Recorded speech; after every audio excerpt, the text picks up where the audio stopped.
Hello and welcome back to Everybody Loves Raiken, our 5th edition live play that meets every Tuesday night.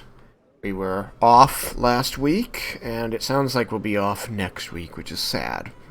I hate it when we have to miss sessions, but we're back for this week at least. So, last time we met, the party had split up in order to kill multiple birds with multiple stones, I guess. Raiken and Vendar, along with Leah and Jebel, went over to visit the palace again to try and convince Lady Draknir over there, Vendar's sister, to take the musket and thunder gun for research to add to the arsenal of Espara, and then to give over to the Temple of Ioun, so that the knowledge might be spread elsewhere, or at least that second stipulation existed for the Thunder Gun, which she seemed to consider too high a price for it. So she collected the musket from Vendar and had Raiken keep the Thunder Gun. They gave her a demonstration of its power, blew up some targets, had a good time. And, agreed that the powder smells really, really awful. Meanwhile, Laramendes, Yukikaze, and Cyrus went to the Mages Guild in order to obtain the foci that they might need for spells that the party now has access to. Most importantly, the ruby dust for Force Cage. And in so doing, Laramendes has given Archmage Theron Ethian the knowledge of Residuum, its value, intrinsic and otherwise, and has given him 1,500 GP worth of the stuff in exchange for the ruby dust. And actually, he also gave Theron the rundown of the magic item creating ritual that he was given by Nerevar, and told that he could obtain more specific information and practice with Nalia. There was a bit of confusion as to the Archmage's assistant and her whereabouts. An elven woman apparently named Urza, who had disappeared earlier in the day and left the Archmage quite alone and without anyone to help him run the guild. But having decided that they have nothing useful to contribute to that other than, we'll check back, and if she's still missing later, we'll find her. We'll ask her. We'll ask her, We'll come back, and if she's not here, we'll ask her. Uh-huh. Yeah. Which was definitely not confusing to anyone. Absolutely not. Leastways the DM. The party departed, and went to return to Boar Hunter Lodge, where they will hopefully be meeting up with the other half of the party, as they're, I guess you're not in danger of it running out. No, it's soon. Yeah.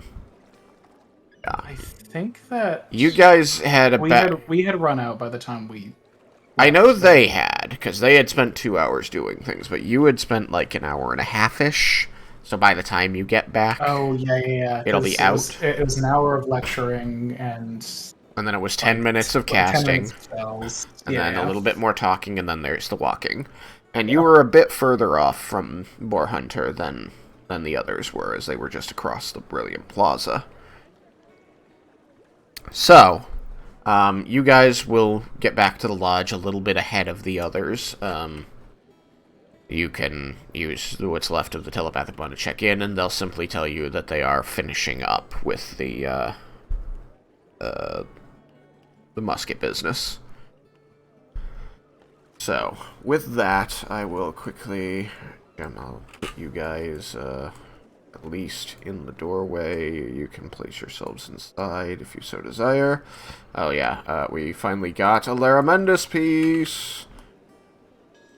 This lovely miniature depicts him wearing his university robes in the color of the school abjuration. He has with him his Book of Endless Pages, upon which he keeps his spells, and his diadem of intelligence. What we called it? What? I don't remember what we called it, or what it was called. 'Cause Circlet of, didn't I get it. think it's a circlet of intellect or something like that. Oh, okay. I like the word diadem, so I want to believe that I called it that, but I don't remember. It's written in my notes, which I don't have open at the moment. It was a circlet. Okay. Circlet of intelligence. I have Tiara of Intellect written down, but that does not mean that's what it is. That means that's what I wrote down. It because a lot of was people indeed a called it that tiara.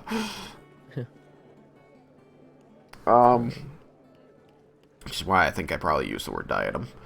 Anyway, so, for the group that is heading back from the palace, the Tower of Everwatch, at this time you are off of the telepathic bond, and the reason I'm popping over here is because I believe that, Vendar wanted to do ascending, and I wanted to find out if you want to do it while you're walking, or if you wanted to wait till you were back at the lodge. I'll do it when I'm back at the lodge. Okay.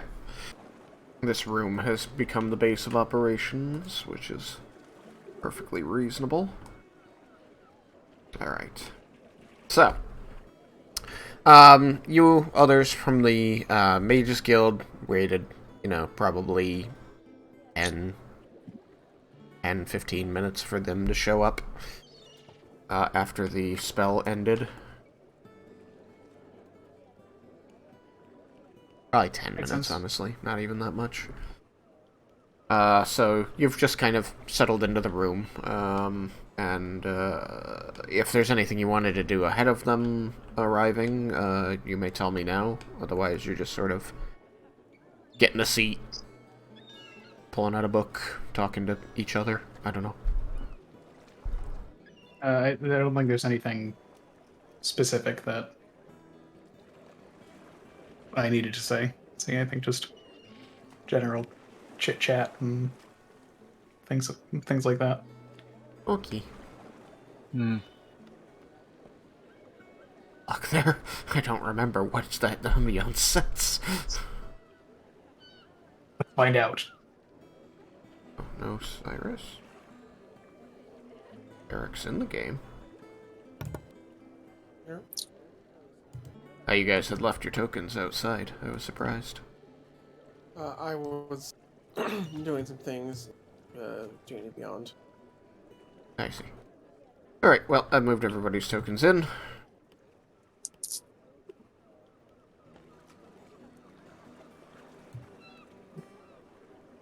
Okay. Anyway. The rest show up.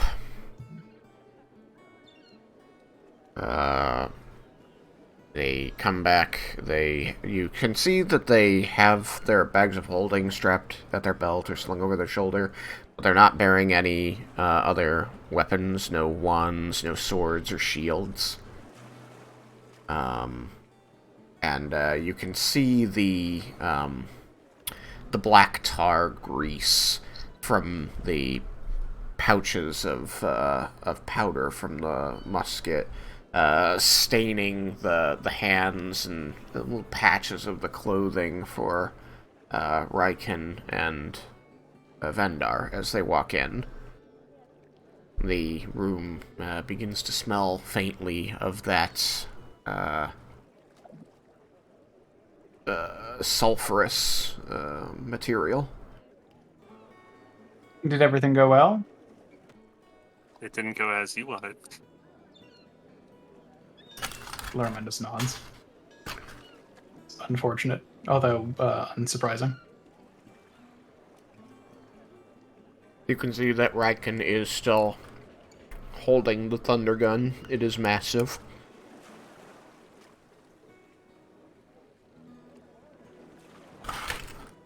Would he be still holding the thunder gun?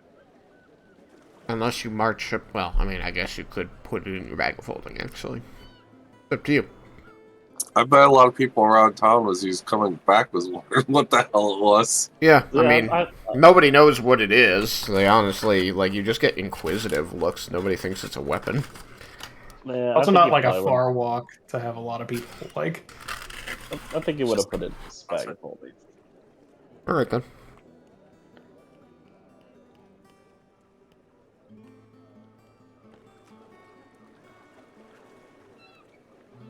I'm sure we can find somebody who would be interested in studying it and sharing the knowledge.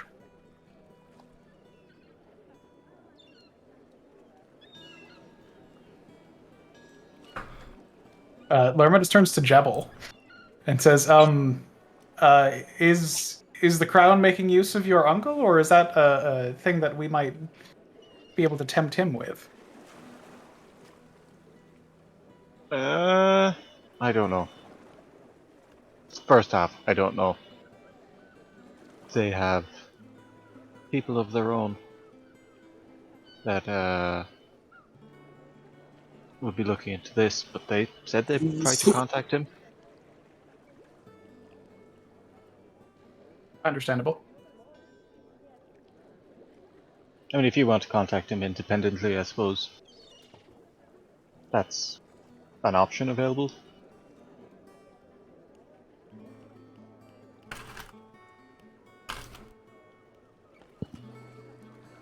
I don't think it could hurt to speak with him. Although, if he thinks it's likely that the crown will utilize his services, then he would probably be best not accepting. But we can figure that out another point. Vendar will cast his sending and give the rock back over to Cyrus. Alright, so you hold it up. You whisper into it. You hand it back to, Cyrus. Cyrus, you have your sending stone back. Thank you. And, within about... under a minute later, you have a response trickling into your mind. Vendar, that response has been sent to you. I don't know exactly when. I'll be meeting with Kyler later tonight. I'll go alone, but we might want to cast the telepath spell before I go. Seems prudent. Is there any other magic that we might be able to assist you with in preparation for your meeting? Beyond that? I think that's a good idea. Kyler's very, very wary and distrustful if he thinks I'm doing anything that would betray him. Could you sail south fast?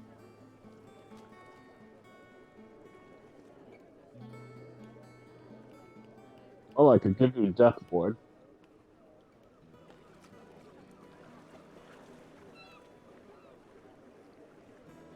Yeah, if he if he gives you death ward, that'll last the next 8 hours, so that'd take you to about 10:30, 11 p.m. Does Death Ward do? I'd give it to him like right before he leaves. Ah, Like, good. Even better plan. Death ward basically keeps you from a fatal shot. Oh, yeah, that could be a prudent. I mean, the other good thing about Death Ward is that it's not concentration, so I can still cast other spells after I cast it. Oh yeah, no, death ward is awesome. Yeah, it probably couldn't hurt to cast out on me either. So you'll just have to let me know when you are going to leave, so I can cast it as right before that. It'll give you the maximum amount of time. Well, he's sending someone to get me, so I can meet on his terms. I don't know when exactly. I suggested around 8. I don't know if he's going to stick to that at any time. But I'll assume that'll probably be at night. Sounds reasonable. Oh, Vendar, I was wondering if I could borrow the spyglass.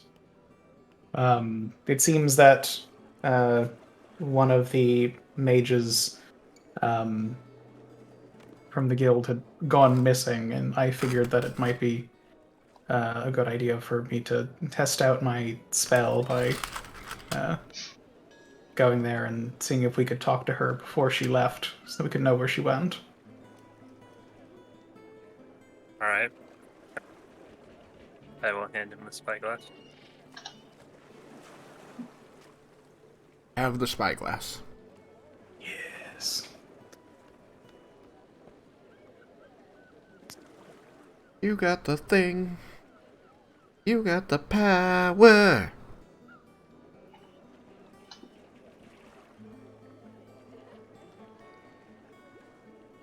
Right. It's about 3 in the afternoon.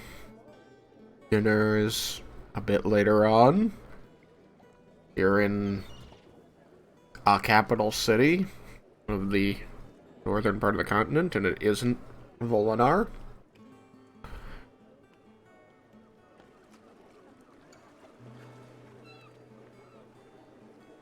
Do you want to do anything, or just say that you pass the time idly here?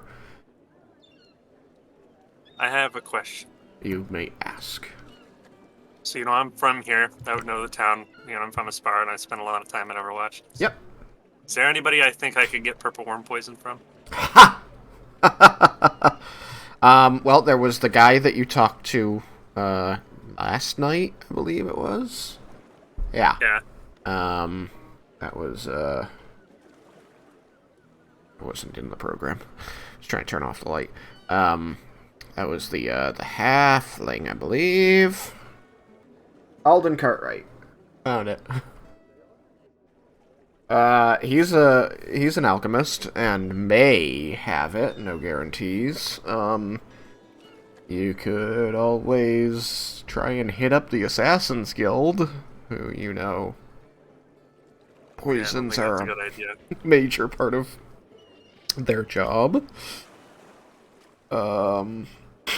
You could try the Thieves Guild to see if they've happened upon any.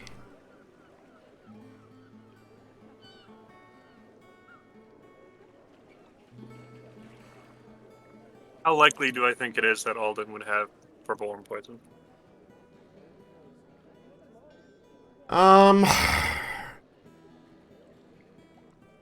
Of the people you know, he seems, or would normally be the most likely. Given your interaction with him the other night, it is uncertain that even if he did have it, that he might want to sell it to you. He seemed a bit suspicious and worried about his safety. Okay, I'll just stay here then. You can always try him. I'm just saying that your gut feeling says, maybe not.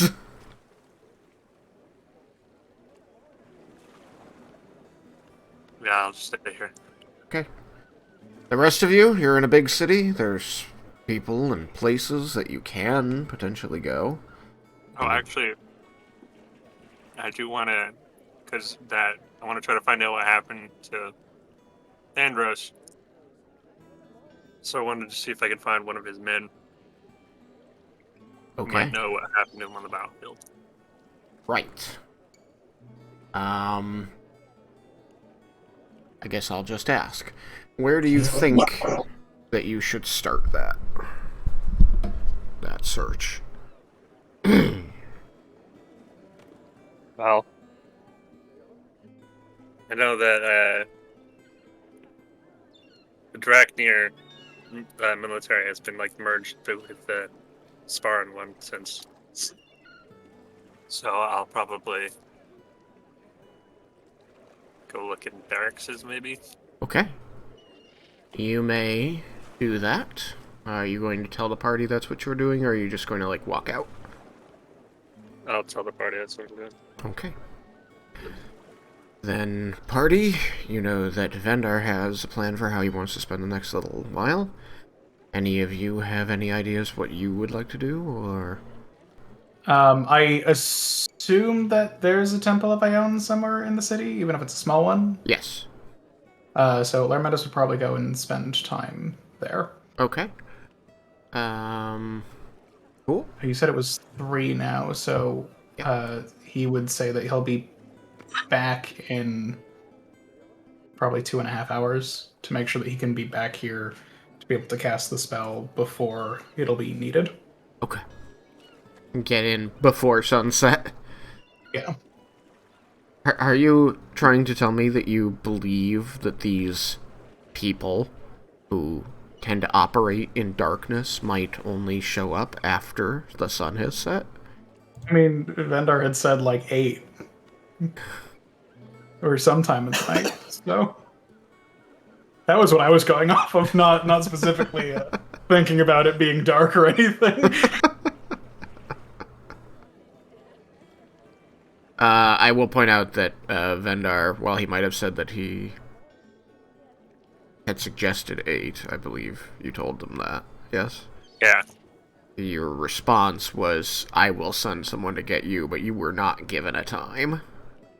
Yeah, that's what I said. It could be any time. I suggested 8, and I assumed, probably be night, but I don't know for sure. Yeah, that sounds correct. That sounds like what I heard earlier. I just wanted to make sure that the distinction between yes, it's at 8 or later, and no, I don't actually know when it's happening was made. Well, would you like me to cast Telepathic Bond before any of us part ways? And would you like it to be extended now, or just risk the hour and then hope that in 2.5 hours or so it can be cast again for the extended amount of time? I can only do that one more time today. Yeah, we just do a regular cast now, then do the extended later. All right. That'll at least Larman cover will you. spend 10 minutes casting Telepathic Bond. Alright, well, while you're casting that, others. You can while away the hours here. Just, reading, hanging out in a room, sharpening weapons, resting. This is a very nice house. The servants will bring you anything you want. Provided you stay out of the parlor.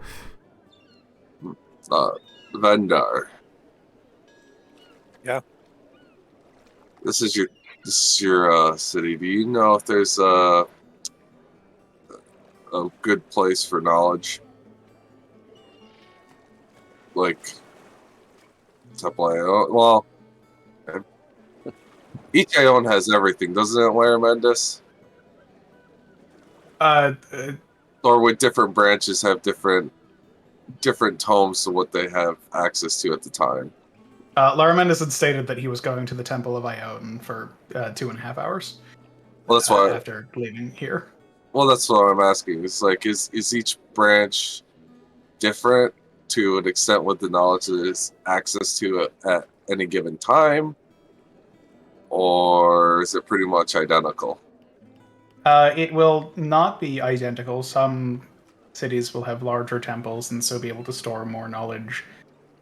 Some knowledge is acquired by one temple and takes time to copy and then transport and anything of that nature to disseminate it amongst other temples.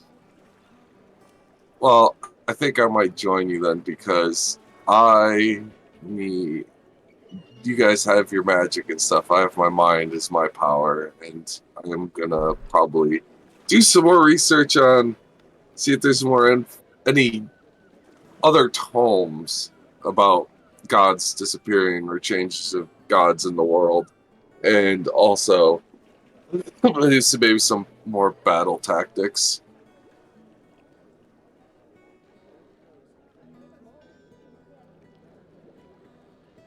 It seems like a good use of time. Well, my power is my power, so I'm going to the Temple of Court.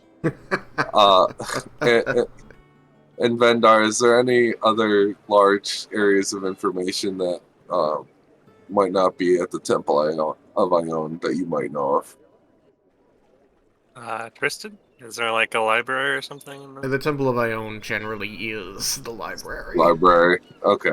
Temple of Ioun's your best bet. And the Alright. tower probably has some things that aren't shared with the temple. The Mages Guild might have some things that are shared not with the Temple of Ioun and things like that. But You guys have stuff that's not shared with the Temple of Ioun. It all depends on what you're looking for. I very much doubt you'd be allowed access to the tower's exclusive knowledge. Well, I wouldn't be surprised either.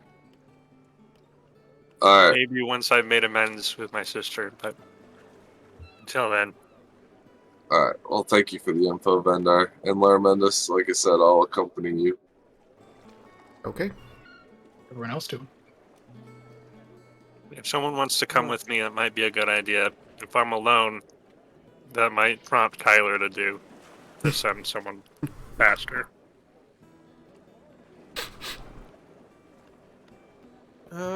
Yeah, I can come with.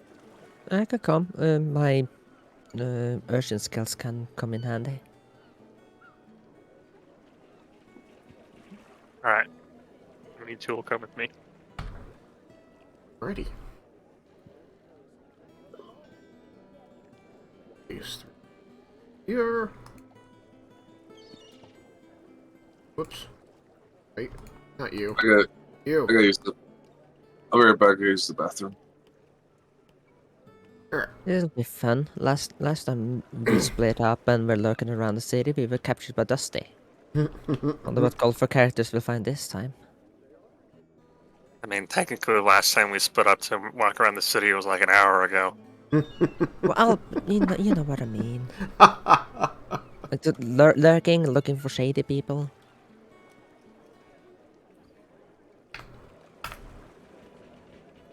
Also, I didn't split up last time. I ran off. It's a difference. Yeah. Well, the party split up after you ran off, so. Alright. Last chance. Jebel, Raiken, are you hanging here? Holding down Raiken the already fort? said what he was That doing. was the time before we split up, because we split up and you were with me just then. Like, we just got back from splitting up. Yes, that's right. Raiken's going to the Temple of Court. Jebel. How much time do I have? Like At before- least like an hour and a half, Hmm. perhaps up to 2.5 hours until you have an hour of telepathic bond, and then up to 2.5 hours before Laramundus comes back. Unknown if other people might come back before then or not. I was really able to spin that thing. Where is this? Baby, right round. Baby, right round.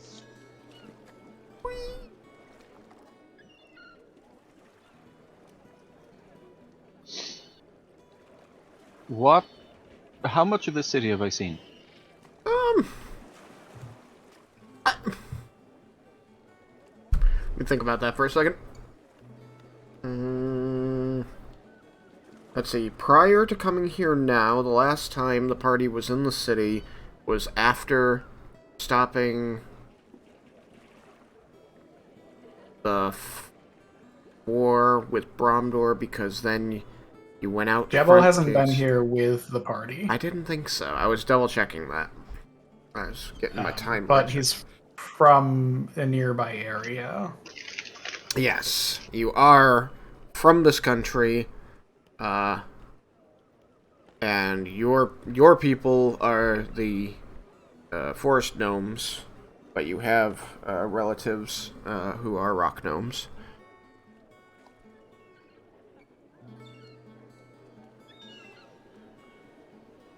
So Do I know if there are like parks or areas with plants?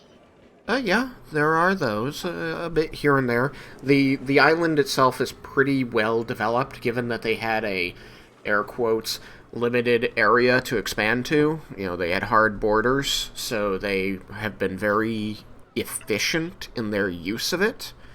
But there are small patches here and there that have been kept more natural. The place is fairly steep as it rises up, out of the water in the west, rising to the east, and then drops off as cliffs.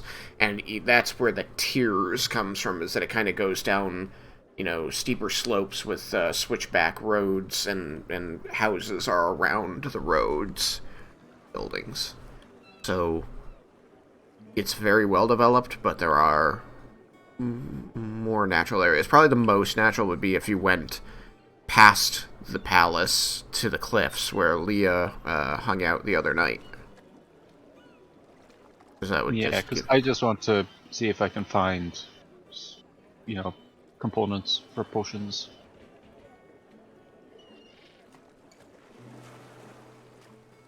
You could go to an alchemist. Yeah, I think that naturally your selection, you could find like flowers and this and that a little bit, but your selection's going to be, it's going to be pretty limited. There are. Yeah, I want if I can get you them. want fresh. Well, free. And then whatever I can't find myself, I'll buy. Okay. All right. Yeah, you can just bomb around the city if you want, just looking for any spots of growth and seeing if it's useful. You want to just spend the next couple hours doing that? Yeah. Okay. Oh. So, everybody heads back out.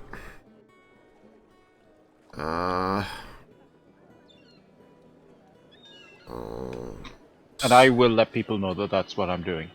Okay. Yeah. And so you all know what everybody else is doing, and plus you have the telepathic bond for the next hour. So some portion of your goings on is going to be covered by that, but not all of it. Raiken, you head down the tiers and you find that the Temple of Cord is a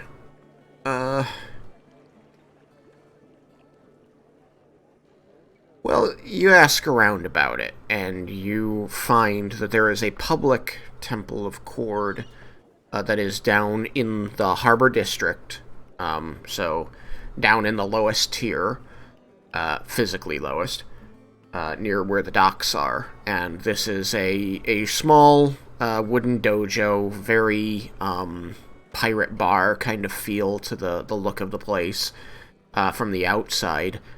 Within, there's a small group of adherents. Perhaps one or two of them is officially a cleric of Cord. They have gear, like light padding and dull weapons for practicing, and there is a single ring to practice in. And there are, of course, people there worshipping at this temple by training, exercising, and fighting one another. So you approach this building, you see this is going on, the door opens, and a muscular human man, looks you up and down, and smiles at you, and says in a gruff voice, "Oh, you're a big one, huh? Are you here to worship?" Of course. Excellent. What do we call you, brother? I am Raiken of House Lumos, the champion of Cord. You transform as you say that.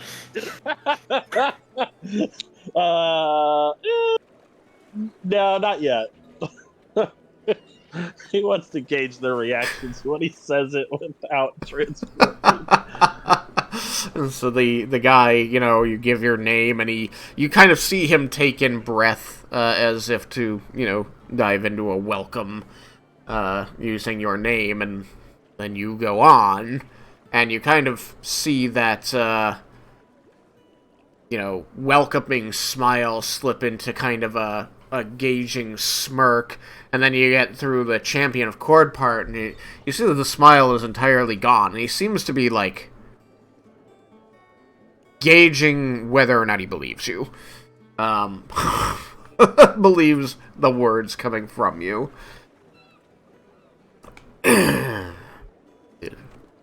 Champion of Chord.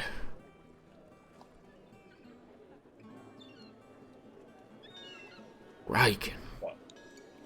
You don't believe me? How long has it been? Let's see.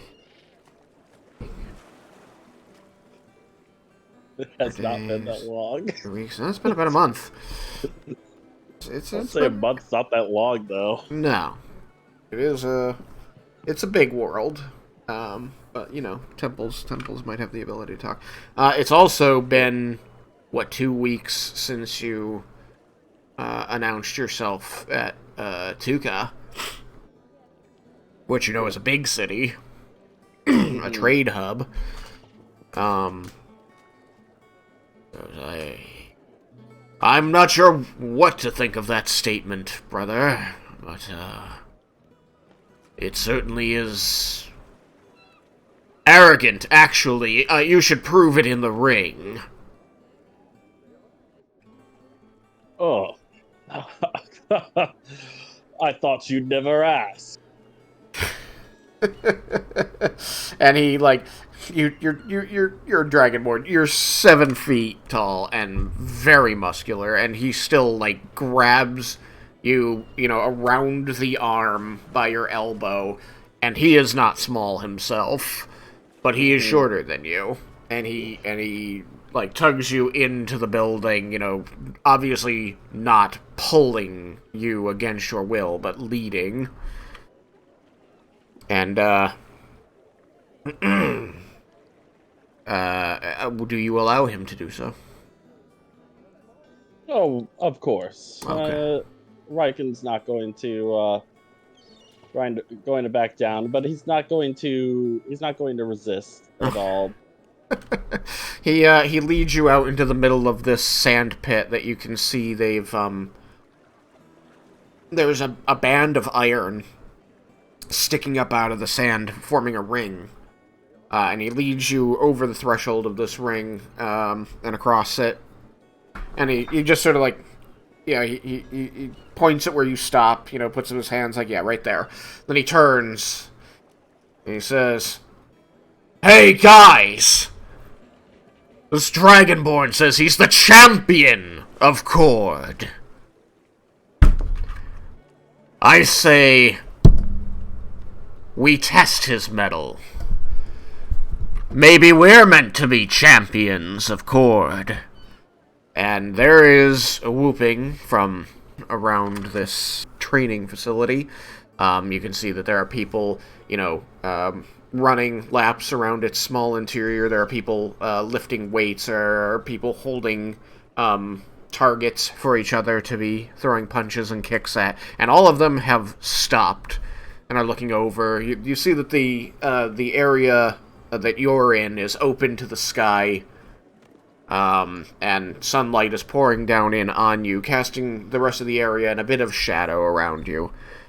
But you can see the glistening of their eyes as they cheer, and immediately 3 people step into the ring. And as a 4th person, tries to step in, the human throws up his hand and says, "Let's try him just 3 first." And he steps to the side, he pulls out this, like a bow staff, and tosses it to you. And, the others all, also go to the rack and pull out their own training weapons, swords, daggers, all with blunted edges. He says, "You sure you want to go against all of them, champion?" I feel like it wouldn't be a challenge otherwise. "Well, he's got the spirit of Chord," he says to the room. "I'll give him that." he gives you a count, and you begin fighting. All right. Raiken will not put his armor on yet. Okay. You're big, you're strong, you've got improved stats from your attunement, and you've got your months of travel under your belt. You are more powerful than these people, who are by no means weak. But they have been training here, and they have been pouring their soul into it. But you have been tested in the flames of war. And it shows.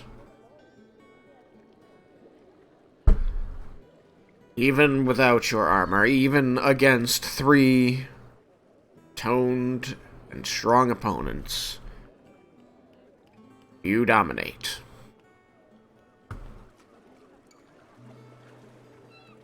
And then more come.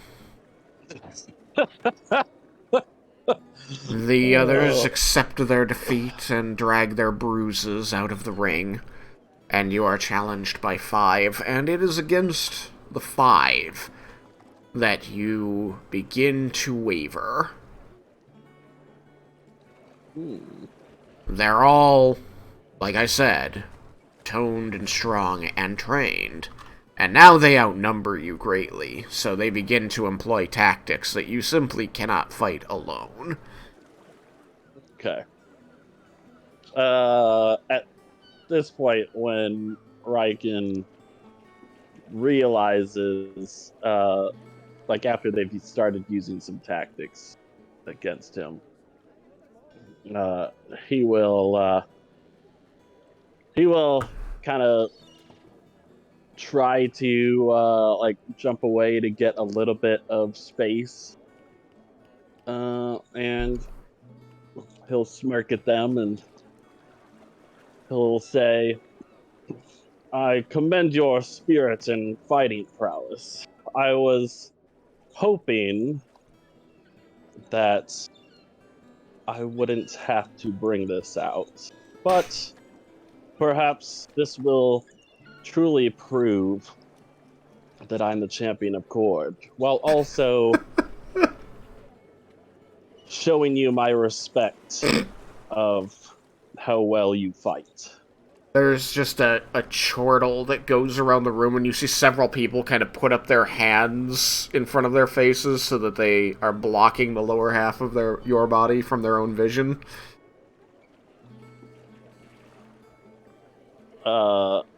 He will say the words. You say the words. Ooh, loud. Yeah, it seems reasonable. Alright, give me just a sec to tone it a little bit. Yeah, there we go. So yes, as per usual, divine light surrounds you, and the armor begins to appear upon your body, and you can see that the people begin charging you as you say these words. And as the light shines down around you, they seem to freeze in place, as though time has stopped. You go through your series of kata as the different plates of armor and the visor all appears over your form. And when it finishes, you are returned to the ground, the light fades, you can see that your opponents look momentarily, like mid-run, dazed, like blinking their eyes and questioning reality, as you're suddenly wearing this armor, as they charge into you. And with the addition of the armor, you are able to overcome the 5 opponents, utilizing its special abilities. Finishing this fight with a burst of lightning from it, and proving your connection to Cord utterly. After you have shown the armor and defeated these opponents, the rest of the room just kind of sets all the training weapons that they'd put in their hands, ready for their turn to try and take you down, and they supplicate themselves. They enter the sand and fall to their knees and say, "We didn't know if the stories of a champion of Cord walking these lands again were true."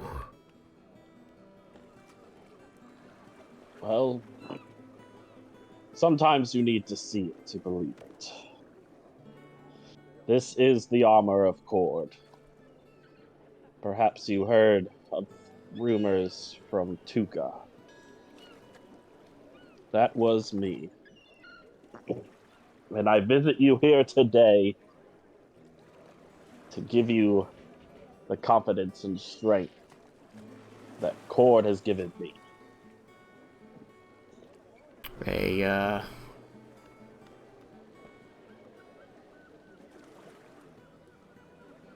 The room kind of erupts in cheers as the people, many of them on their knees, lift themselves and hoot and clap their hands and brandish these training weapons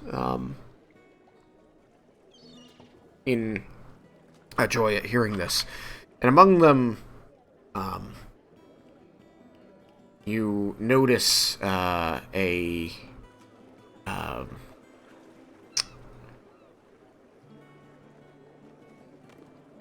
tiefling woman who is, she's wearing what looks like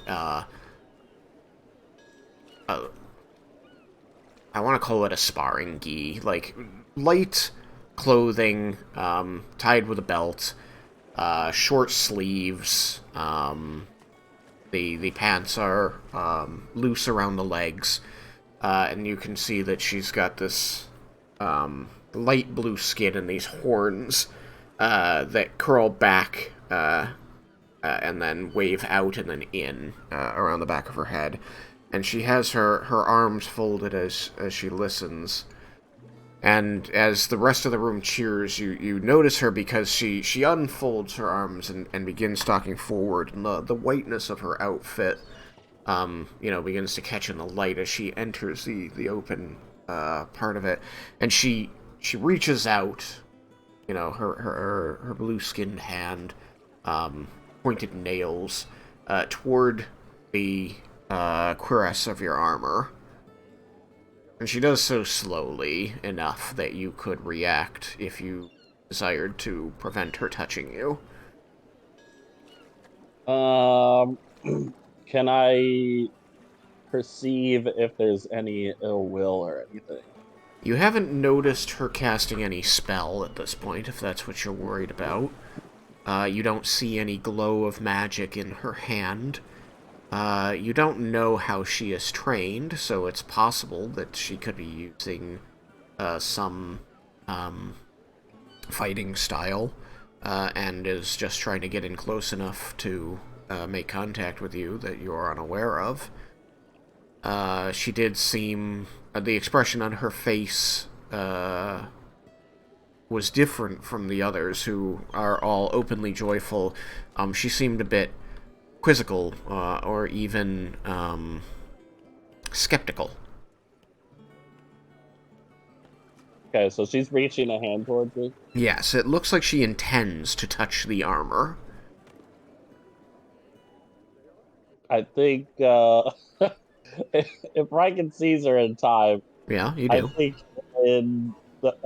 with everybody cheering, he is going to reach for her hand in some kind of like strong handshake, like he's like, "Yes, sister."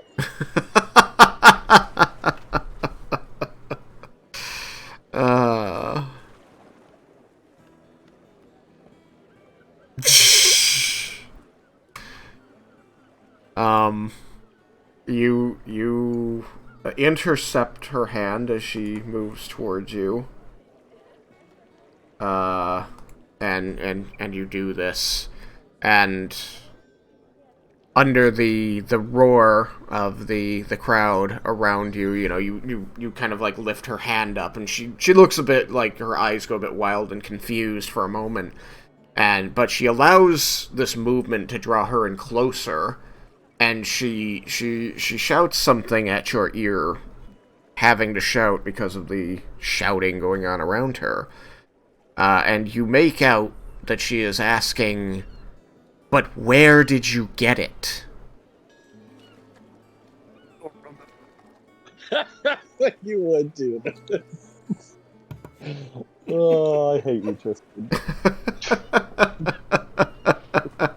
and as she stands there, clearly not taking part in your cheer, like those that can see her, noticing that she is not celebrating with the rest of them, the cheering around begins to kind of taper off and die. And she's looking at you very seriously as you continue to hold her hand aloft. With this with this triumphant smile, like, slowly sliding off your face. She says, "It was lost for centuries. How did you find it?" Raiken is going to be taken very aback because now he's trying to search through his brain to remember how he got it, and he has no idea. Yep. He's Yeah. just he's gonna panic a little, like, well, I mean, one day I didn't have it, the next day I did have it. That's all I know. I guess Cord maybe had it vanish from the world until he found his true champion. I'd forgot this all the story. She also looks taken aback as you give this explanation. She says, "Can that be true?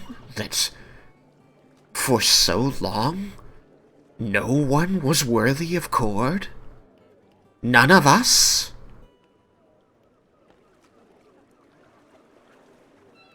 Are Cord's standards so high?"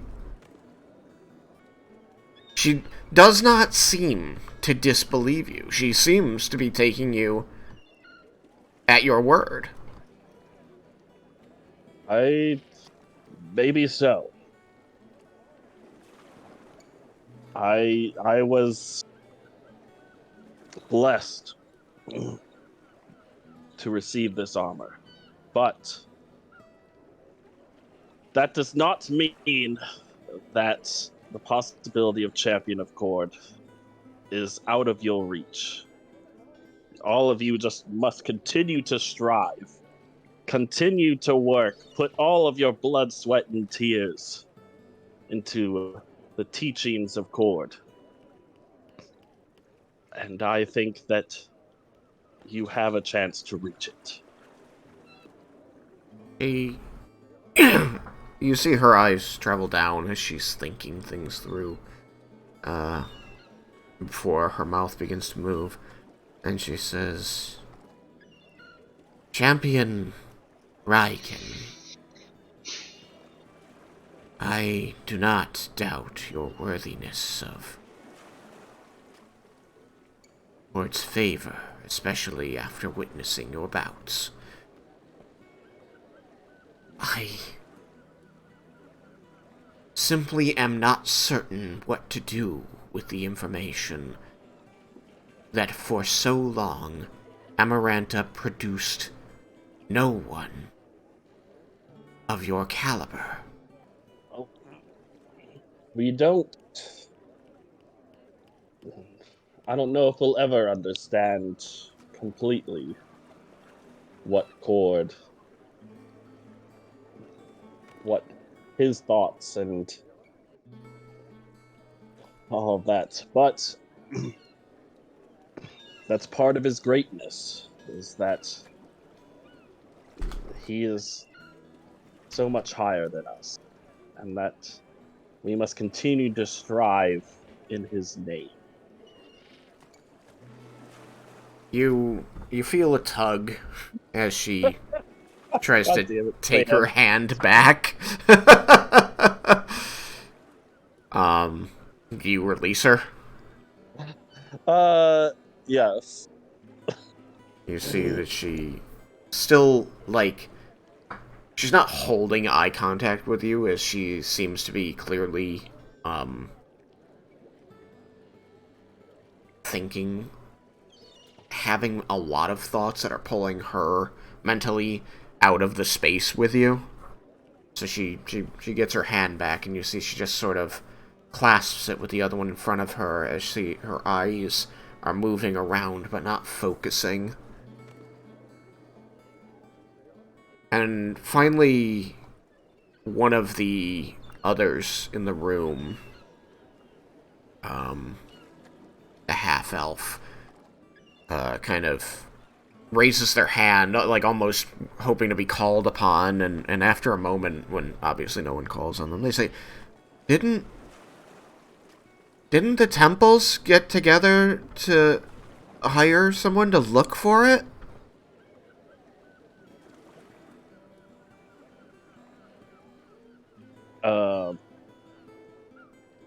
Yes, and they never were able to find it.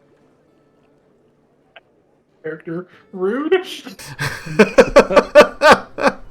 As far as I know, that's why I randomly one day had the armor.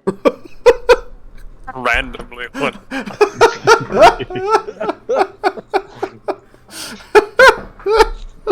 Amazing.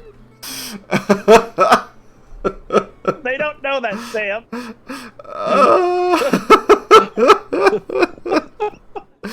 He randomly one Right? day. They didn't know where they found it. So. Oh, amazing.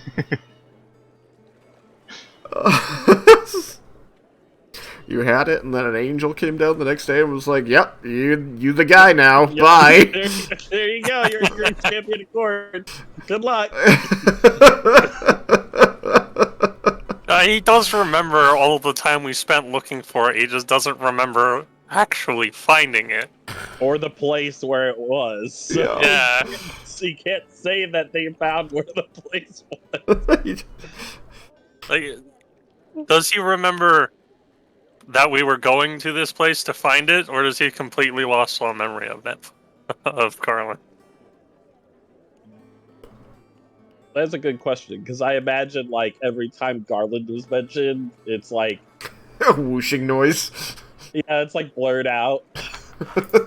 Like wind blowing through his ears. Yeah, he just gets static.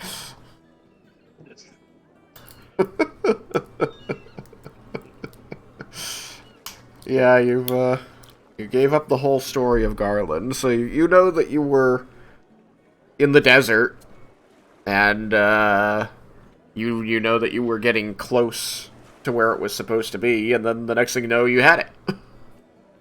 At the place that you were blew up. Mm-hmm.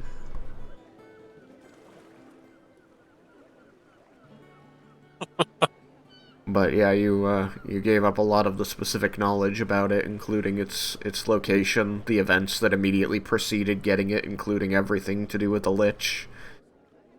And so yeah, like, even though the story technically ended with you getting it, you remember the subsequent explosion, but like the fact that happened in Garland still escapes you because you cannot hold on to the word Garland. At least not as a name.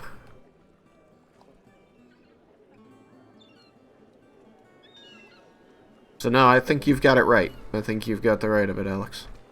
Okay. Good. I'm glad I'm playing it correctly. I am more inclined to go with how you're playing it than tell you that you're wrong. I think that everything that you're doing is right. Okay.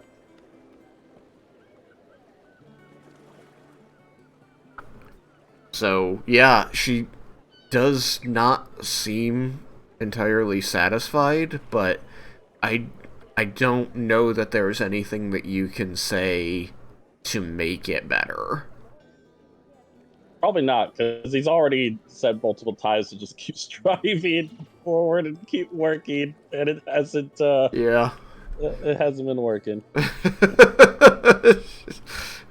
So she seems, a bit stupefied that you have this thing and you just suddenly had it, and that, all of the time that the whatever these temples have spent trying to find this thing, all of the money that they've spent hiring people to try and find it, was for naught, because it was to just appear as if by magic in the possession of some rando. Some rando. Some rando. Okay, so as she continues to not kind of I wouldn't necessarily call despair, but the way she's acting, Raiken will continue and say, I wish I could give you more of an explanation and a more clear path of how to continue. All I know is I followed Cord's teachings. I sought contests whenever I could. And in the end, I was gifted this armor. I hope you can see something in that you might also have the possibility to one day be a champion like me.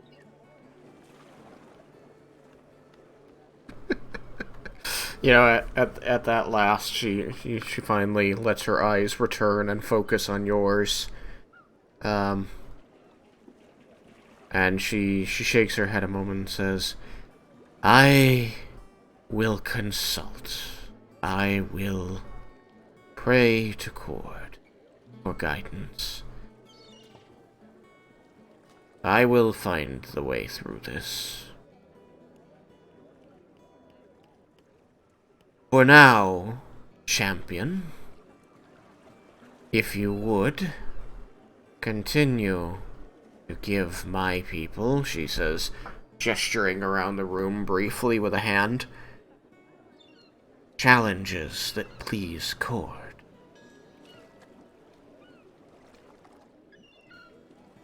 Of course, it would be my pleasure. Let's go for Cord! She, lifts her hands, and the rest of the room, gives their voices as they all repeat, for Cord, as one voice. You will see that she moves off to a side room out of the main dojo area, the main training area, and disappears for quite some time. In that time, you are to have many bouts with people. You are quite exhausted by the end of the probably 2.5 hours that you spent there. Okay. That sounds like Raiken. That, it does. It does. Jibble! Mm-hmm. You begin to tour around the city, taking in the sights and looking hard for plant life and animals that might be useful in helping you find reagents. And as you move about through the city, weaving in amongst people, going here and there, talking your way past guards, explaining your connection to the Draknir family to be able to get places. You do notice that you have a bit of a following. Eventually, you catch the sounds of small voices chattering to one another, they seem to be hiding themselves a bit. You sort of hear a voice say, "Hey, don't shove, he's right over there."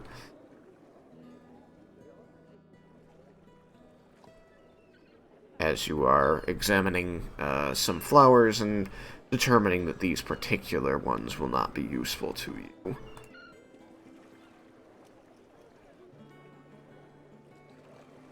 Okay. But you have become aware that you are being followed by someone nearby.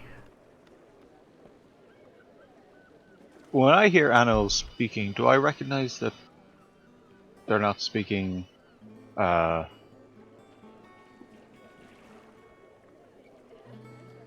You whatever understand languages I them as easily and naturally as you understand any humanoid speech that you are aware of. So it is easy to at first think it might be any person. But with a little bit of concentration, you are aware that you're hearing animals as opposed to people. Hmm. Okay, if I hear someone, I'm stopping.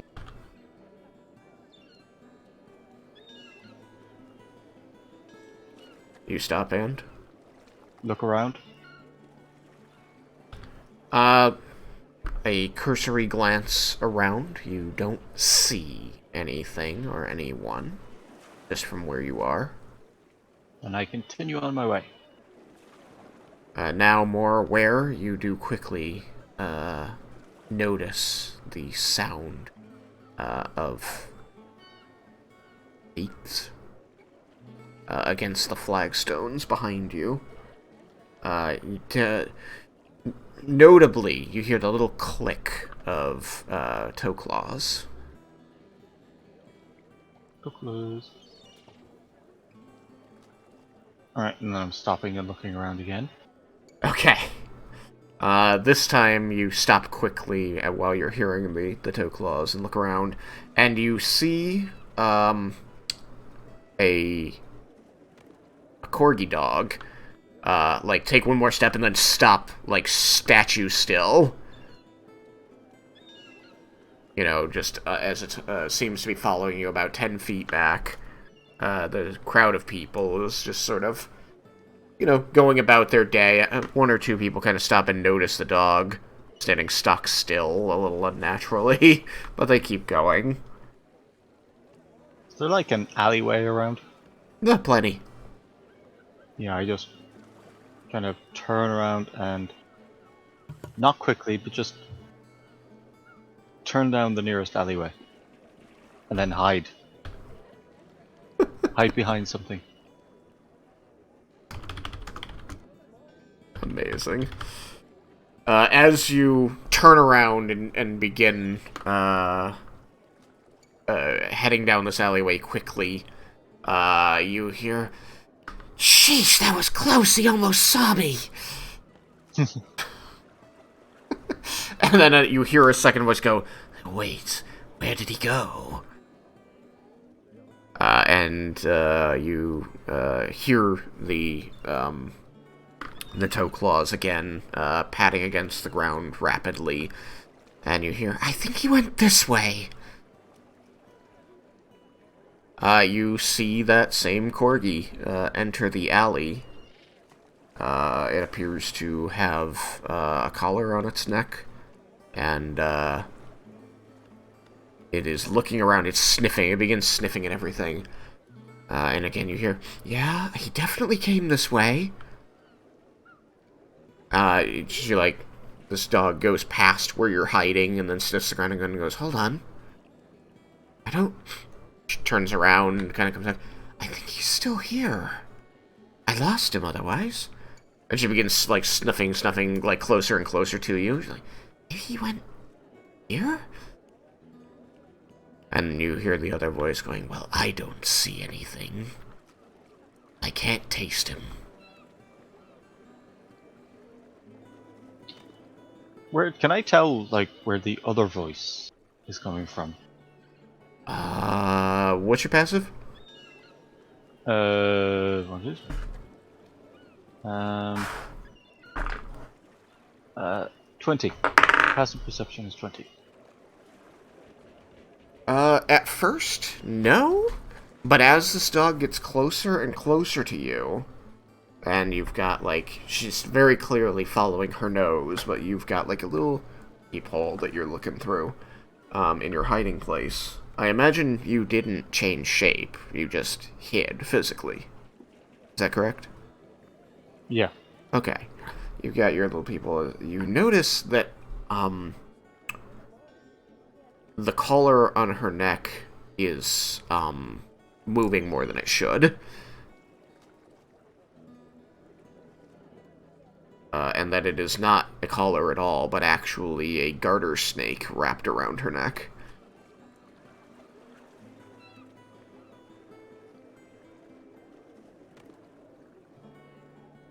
I'm going to step forward and go, what is this? The dog, Kind like, of gesture. jumps backward, gets itself, like, really low to the ground. He goes, I found him! I found him! And she's just barking at you. Just hear the other voice going, I can see that. Stop. You're so loud. And, she stays low to the ground, but growls at you a bit. And you hear the snake's voice again, and it says, we want to know what you are. This is a dog and a snake looking for answers. Yeah, that's a new one. Well, we Anywho, start off with this. I'm Slink. She's Rooter. What's your name? my name is Jebel. Jebel? The dog says, and she kind of, like, finally, like, brings her forelegs back and sits up in a more patient dog posture as opposed to defensive. Says, okay, well, why can we understand you?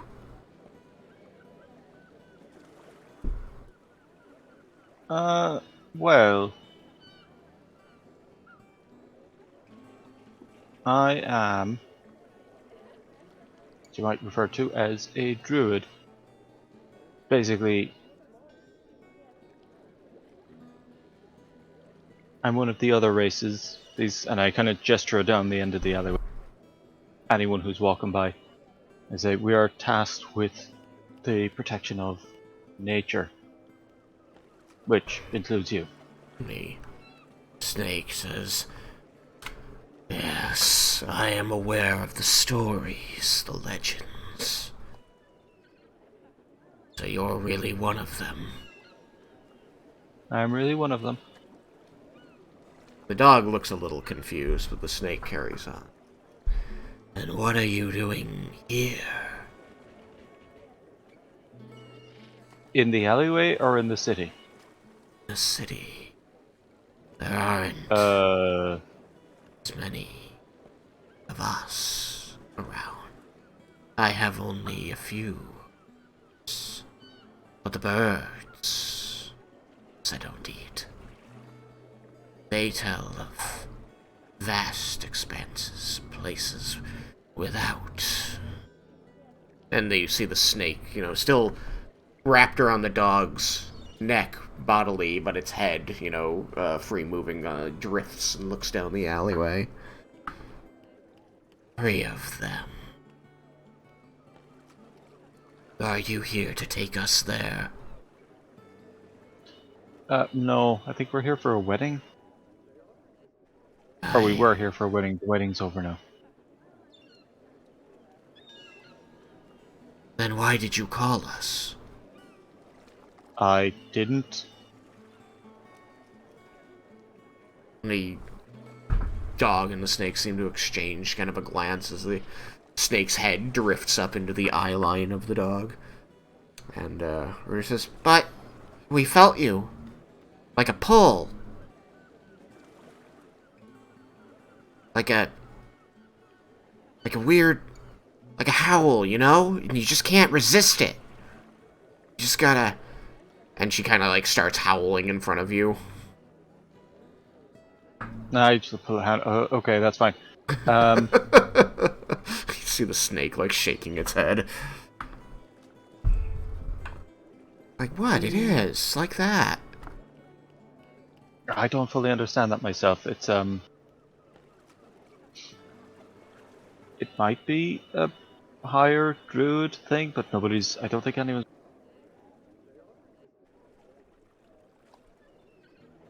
Do they not teach you about this stuff in druid school? Not this stuff, no. More the general duties. Let's see.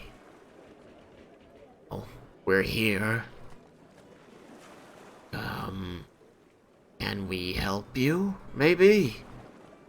Maybe that will make the pull stop if we can help you find what you need? Maybe. Well, it's worth a try. Sure. I'm looking for plants that can be used to make potions.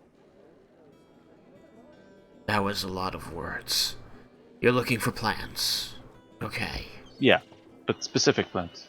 Okay. Like trees, or flowers, or mushrooms? Flowers, mushrooms, Okay. weeds, herbs. Ruder, you're good at finding those, yeah? It's like, yeah, I can find those. I know where those are. I can sniff them. I can help you. Then lead the way. Yeah. And she, like, begins charging out of the alley. You just see the snake's head, like, bobbing violently over it. You can hear him hissing, "Slow down." I follow. I'm trying to keep up.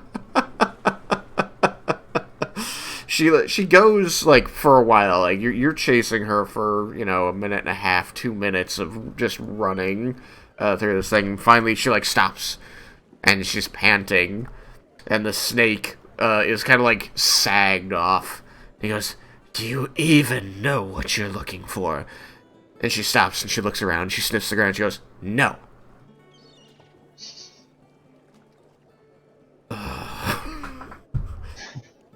He quickly, like, describes several plants.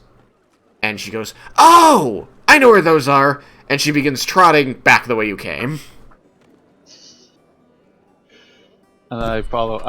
I will ask. So, how long have you been Friends, Yeah. since yesterday.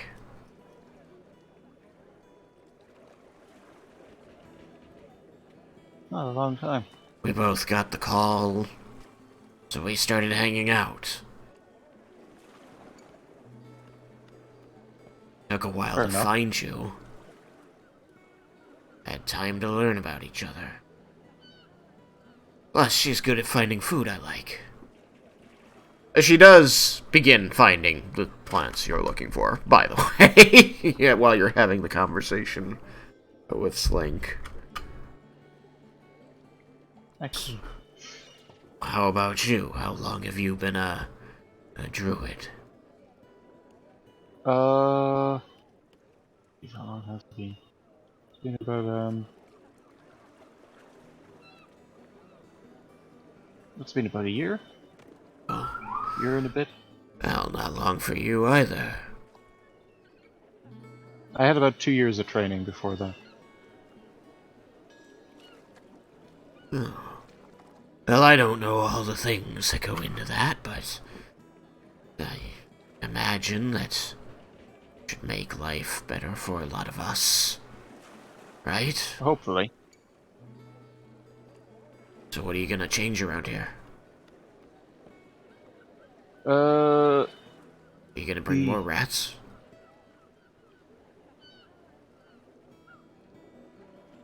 that wasn't part of the plan, no. Good. I don't like rats. They're too big. I can't eat them. How about frogs? No, the plan was really to stop dragons from destroying everything. The snake's just sort of nodding for a moment and goes, okay, well, good luck with that. I don't Yeah. think I can help you with that. Rooter, do you want to help fight dragons? Rooter kind of like sniffs the ground and goes, I'll do anything. No. No. Really, I've got nowhere to be.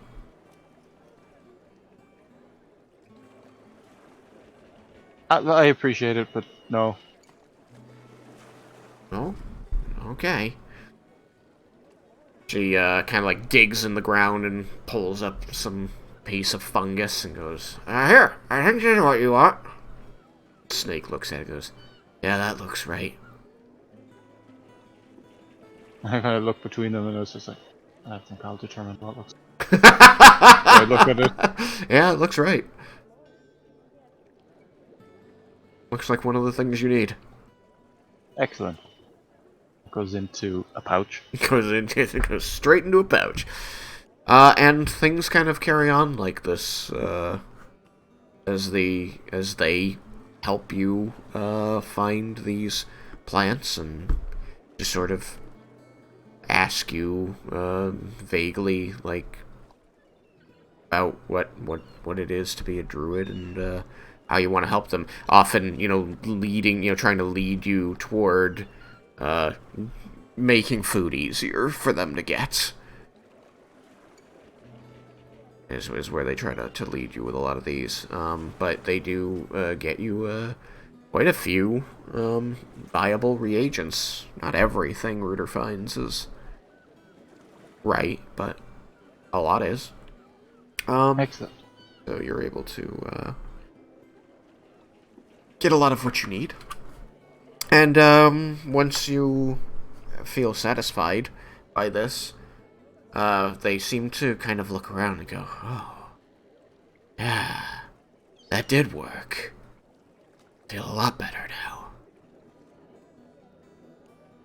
And Rooter kind of like sits down and whines a little and says, but now I really don't have anywhere to be.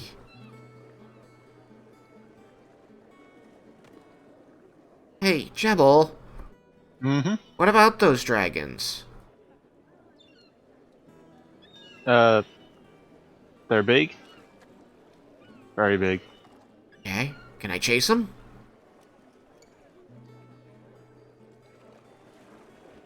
You could try, but I wouldn't recommend it. You don't want any help? No, they're not. I can be pretty ferocious, you know. I got a bite at least as bad as my bark. Maybe twice as bad. Yeah, but these ones have like fire breath and acid breath. Well, I am told that I have bad breath. And, like, makes people run away. That's pretty powerful. Maybe not run, but, like, they stop bothering me.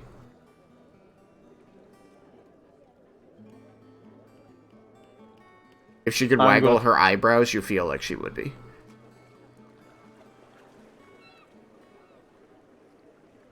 I'm going to pick up. What's the dog's name again? Rooter. Rooter. Remember that you're like 3 feet tall, so she's pretty big for you. It's a corgi. How big are corgis? They stand like 2 feet tall. Oh, I was thinking of palms. Oh, no, she's a corgi, like a Welsh corgi. Yeah, Oh, Leah could give.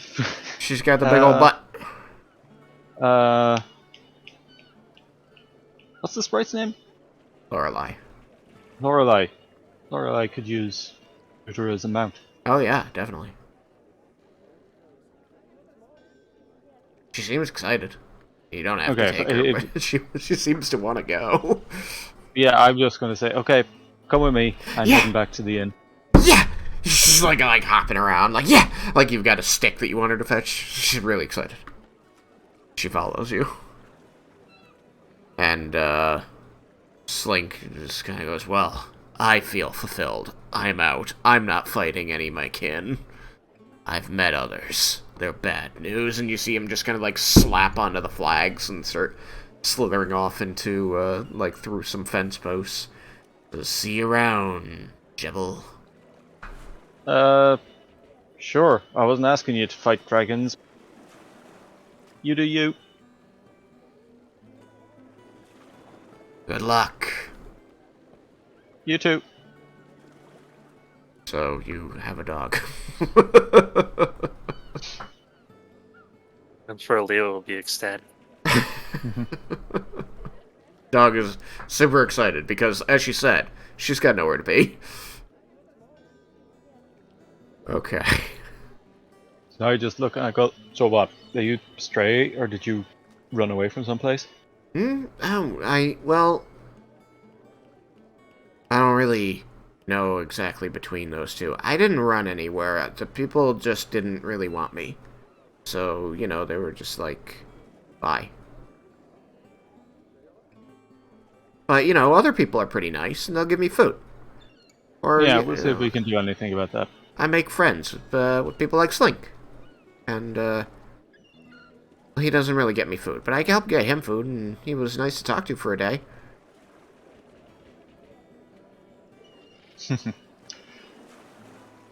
Met this little human girl once, and he gave me it was like gave me some kind of a pastry. Really sweet. Not like a nice gesture. It was also that. It was really sugary.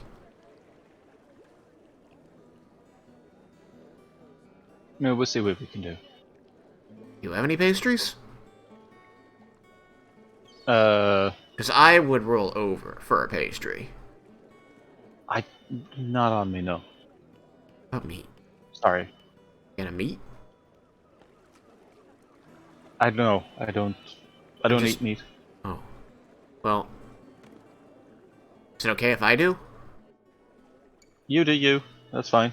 I'm just gonna hang on a second. She like wanders into an alley. I'm just gonna check her out over here for a second. There might be, and she like comes back like 30 seconds later, just totally nasty, dirty. Like she'd just been rooting through garbage and chewing on something. She goes, "Okay, this will tide me over for a bit." That's not my go. Okay, it's gonna have to be sorted out. It smells horrible. You don't know what it is. But you go back to the lodge with her. How long have I been gone? A couple hours. You Is were everyone going still around gone by the city. time I- I'll get to that. Yeah. It's kind of like, do the thing, send you back, do the thing, send you back, and then once everybody's been sent back, then we'll gather there. Yeah. Yeah. So, that's just the end of that part.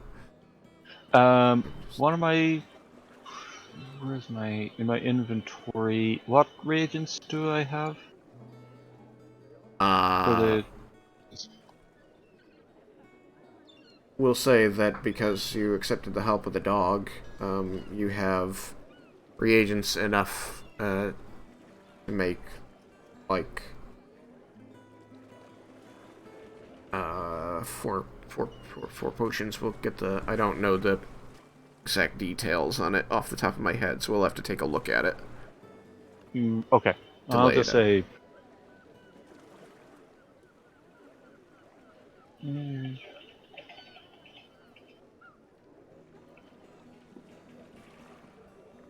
But yeah, we can look at that between sessions and get that figured out. Sound good? Yeah. Let's go. Yeah, just wanted to fill it in on the sheet so that...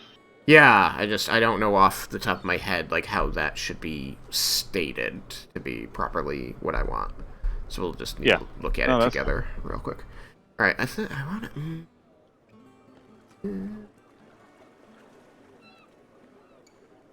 Okay,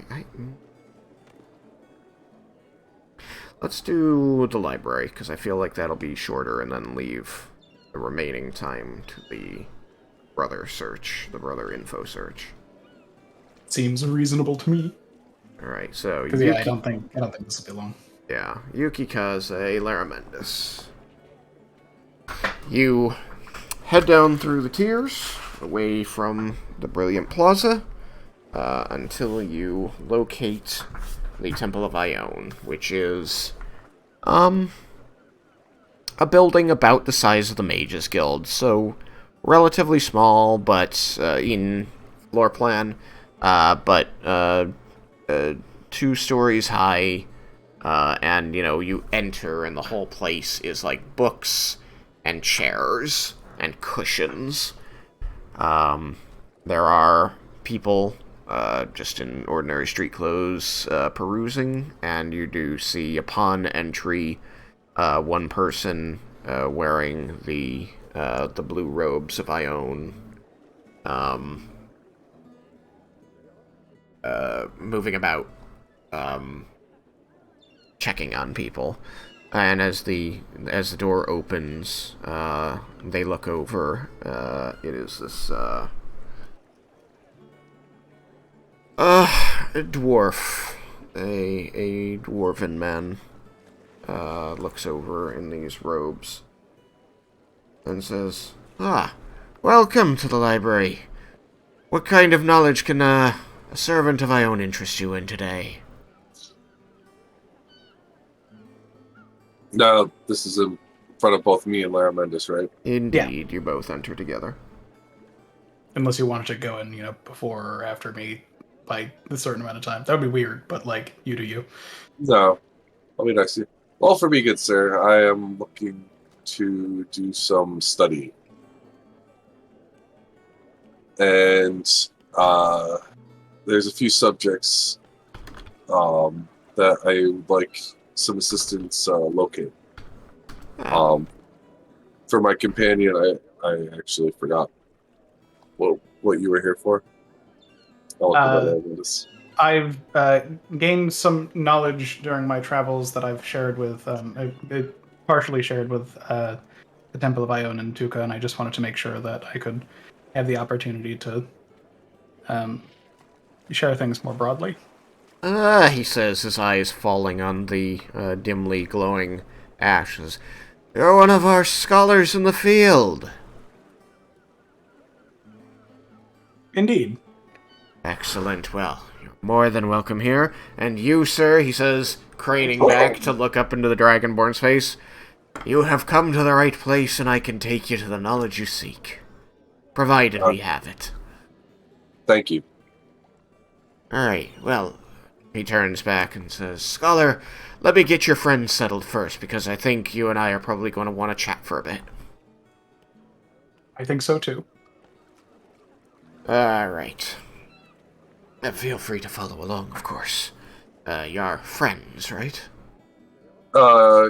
Traveling companions and friends, yes. Very specific about that, I see. Well, good to know. Any event? Assuming that your business ain't private? Tom, tell me what it is you seek, Dragonborn. What do I call you? Yukikaze. Yukikaze. Wonderful name. I am looking for subjects on the either deities being usurped or have disappeared from existence and another reappearing.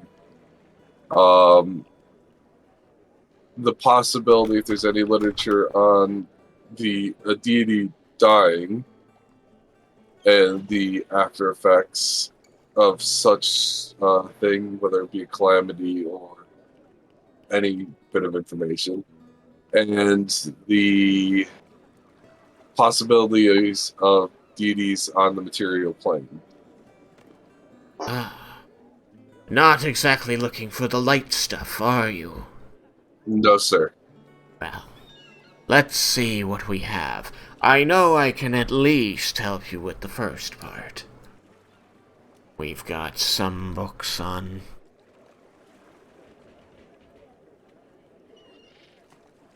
well, the fall of the former god of death, the rise of the Raven Queen. I have read up on that already. We have some more theoretical works on the creation of Bahamut and Tiamat, but our sources on that are a little less reliable. It wouldn't hurt to take a look.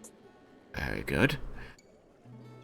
Luckily, we keep most of these types of works in the same section, so if you'll follow me, and he does direct you to an area on the second floor, you can see that it's far from the door and not well frequented. The books here look in good condition, but a bit dusty.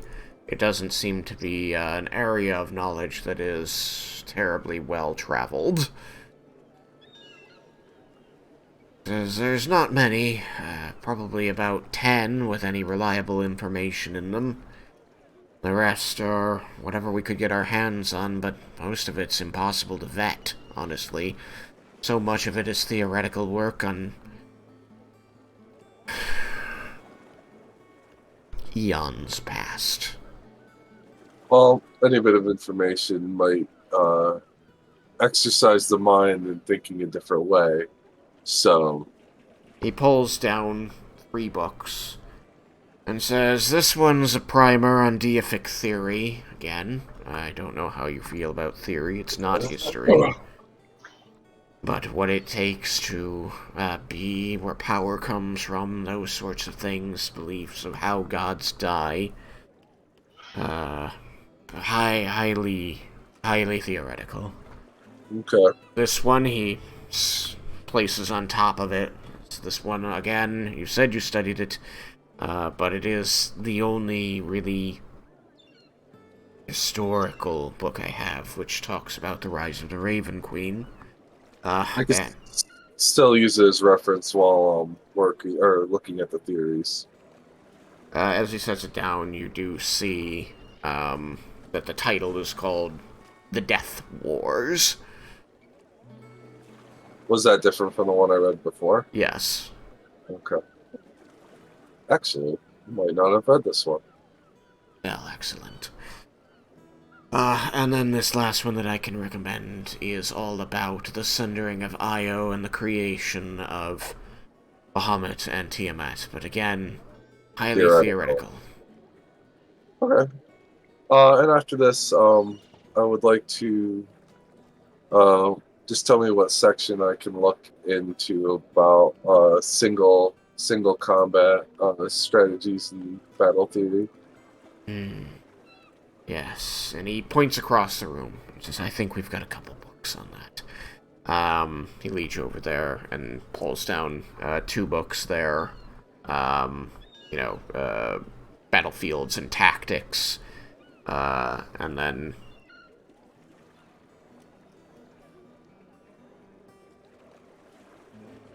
Also, asking this because I still haven't reconfigured my maneuvers, so I'm using this as a prompt to be from my previous level up. yeah, no, it's a good idea. So this is going to be me studying to decide how I want to change my battle tactics. Or this is tactical lectures. Yes. There it Your is. battle It buddy was and you to run and fight another day. Is it a question? Battle buddies 2, electric bugaboo. Without my caster, I have nothing. Without me, my caster is dead. Target priorities are how I learned to love my tank and focus fire. Yeah. I was gonna go with that 4B one. Wait, so he hands me this book? He hands you a book that is entitled Target Priorities, or How I Learned to Love My Tank and Focus Fire. So the guy that hands me the book, here's a chuckle. He, as he's grabbing the second one, he kind of turns back a little startled. Says, "I'm sorry, something funny?" This is actually one of my companion's tomes. I had merely been referencing it, citing the relevant details for some of our excursions. Well, okay, so I'll state it more in the sense this is one of the tomes my companion has illuminated me on. See. I do feel that reading the actual thing will be beneficial. It will. Okay. I've never been a field scholar for a reason. I think that if I were to choose that life, this, he says, patting the cover of the tome, is one that I would rely upon. Your friend has good taste. He's a very smart individual. Is there anything further I can provide you with? I've given you what we have on the Fall of Gods and battlefield tactics.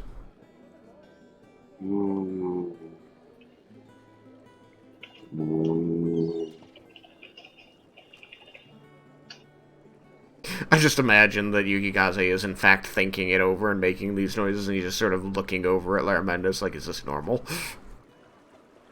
Laramendos just gives a very, very tiny nod. You kind of see the eyebrows go up a little bit, and he continues waiting patiently. I think this will be a good start. If I need anything else, I will ask for assistance. Excellent. Well then, I have set you up at the table over there. Thank you. This section is very quiet, so you shouldn't have any disturbances. And if you don't mind, I'm going to borrow your friend for the next while. Enjoy. And Laramendos, he will escort you off to a room where he can close the door. It is just the two of you. And he begins, very procedurally asking for the reports and the information you wish to give him, and copying it down in a manner similar to, though nowhere near as clean and efficient as that of Tuka.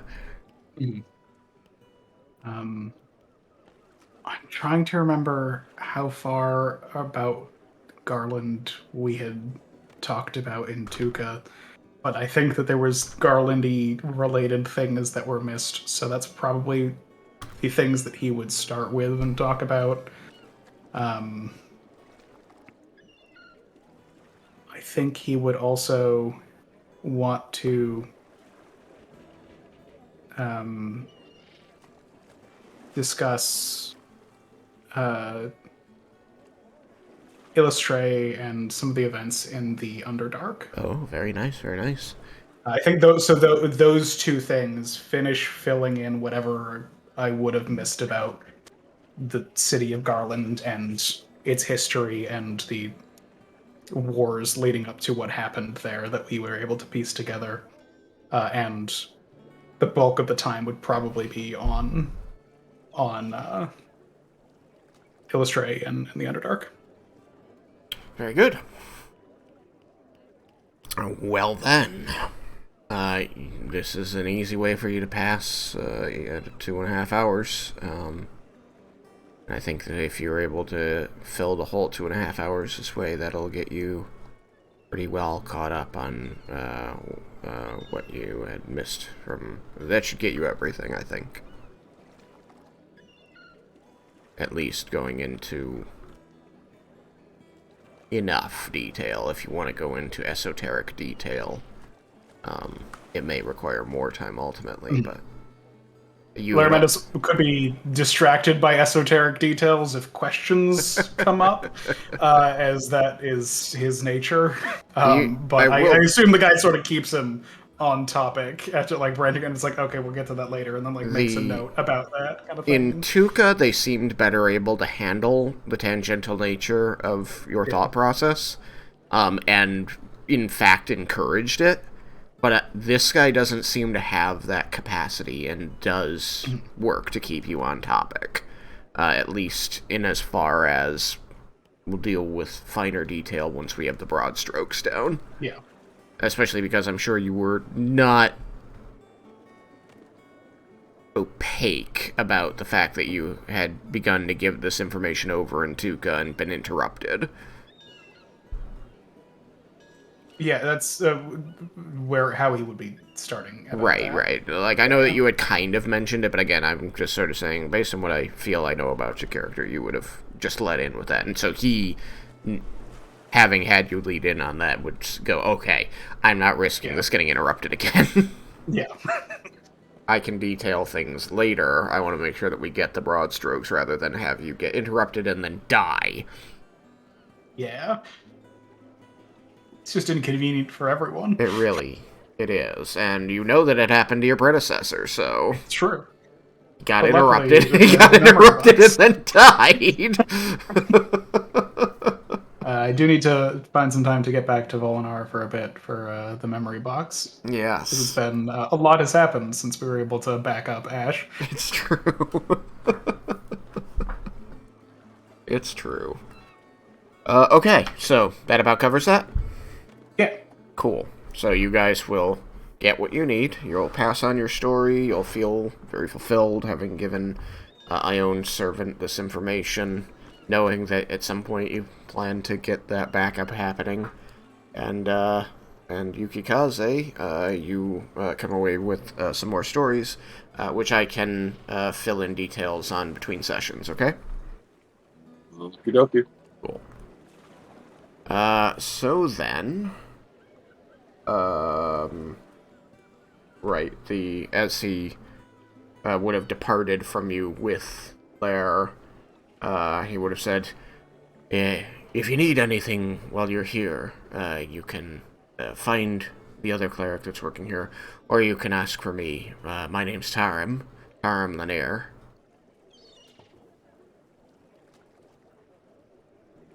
And that will be that. Just to make sure that you have his name. So, big party. Save the best for last. Vendar! Yes. You're going to head to the barracks to ask about what has become of members of the Draknir army that was folded into that of Aspara's. Correct? Yes. Okay. Then, as with earlier, twice, you are going to head across the Brilliant Plaza to the Tower of Everwatch with your friends in tow. Lorelei is going to remain invisible as you head up the guards. And you're going to tell the guard here that you wish to visit the barracks to speak with soldiers there, yes? Yes. Okay. The guard is going to send a second guard within the building, and they are going to return with a third guard, and then nod you off. This third guard is going to lead you around the outside of the building to a different entrance from the main one. She will open the door, and you will be in a large space broken up by support columns, and between each of these support columns are rows of bed racks, basically bunk beds, where you can stack 2 to 3 people, and boxes for personal effects like clothing, weapons, and such. And she's going to kind of assume parade rest next to the door after opening it, and say, "All right, Mr. Draknir, this is the barracks where the lion's share of the city guard spends the plurality of their time." Yeah. And I will go and commence my search. Okay. You begin to ask around about members of the Draknir's personal army, former thereof. And the first several people you talk to kind of scoff and go, "Yeah, of course the Draknirs had a personal army. That makes sense."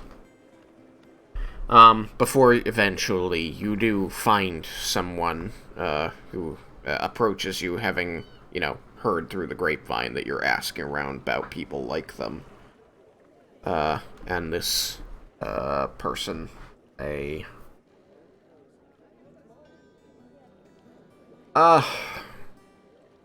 male tiefling, comes up to you, skin red, eyes orange, and kind of looks a bit uneasily around. You can see that he's wearing the palace guard outfit kind of loosely, like either he's just putting it on or just taking it off.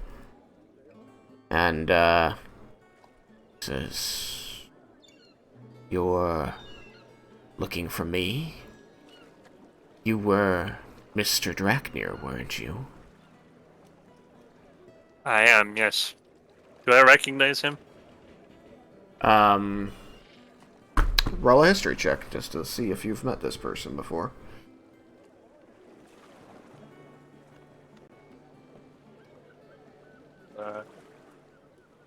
Just saying, and my history is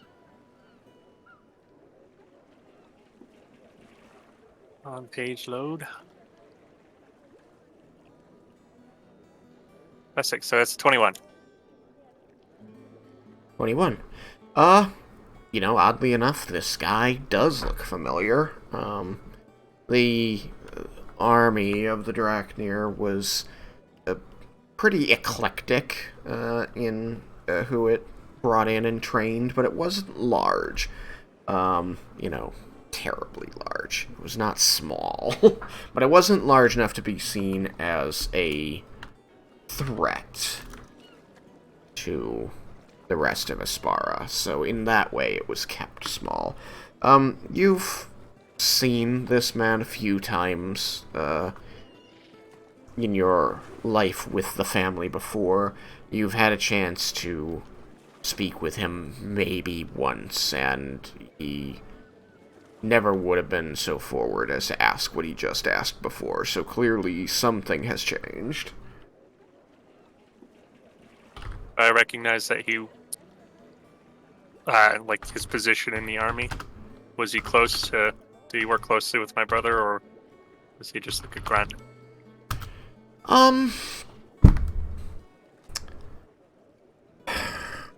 At any given time, many of the members of the army had gotten to work with your brother, but you were never familiar with the ones who were, you didn't recognize, as I recall, the man who came to you about taking out your father.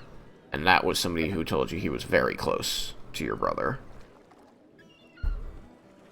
This person, you have about as much information about him as you had about the previous guys. This was a member of the army. He probably trained with your brother at some time. You don't know his exact feelings about anything, especially in the intervening months. Especially with everything that's happened. So I would say that 21, it's possible, but you're not certain. You weren't involved as your brother was. Your job was elsewhere. Mm-hmm. But you do know that this is Dimsalitherian, and that he has been a member of or had been a member of the Draknir army for several years prior to now. He seems a little uncomfortable, and he stops and says, I hadn't heard you'd been restored. Congratulations. Oh, in the process, so I guess still formally at the moment. Don't go spreading around. It's not my business necessarily. How can I help the former master? I'm trying to figure out what happened to my brother Thandros. I was hoping either you or someone you might know would have been on the battlefield where he was taken. At this, you kind of see that his expression darkens a bit. And he says, Thandros' loss was a blow to all of us, but I was not there on that battlefield, in that place, when it... Those that were... They're not with us.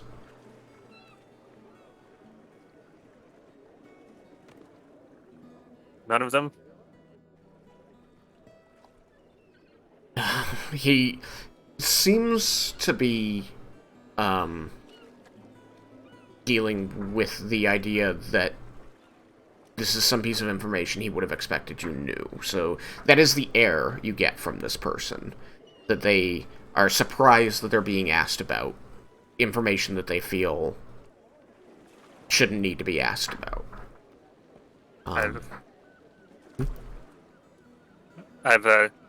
You may not know, but I've been away from my family for a while, so I hadn't spoken to Thandros in several years before this happened. Sorry. I would have expected him, brother, to... I'm sorry. In any event, no.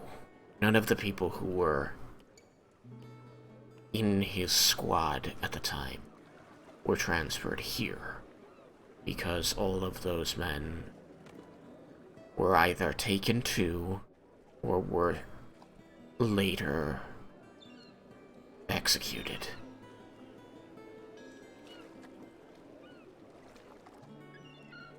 Do you know exactly where the battlefield occurred? I believe I know a general area, but anything you might know could help. Leah let out like a little squeak, she choked like a squeaking sound with her mouth when he said executed. I mean, there's been a lot of talk about it among the former army. I could probably take you to it if I were to get leave. It's not...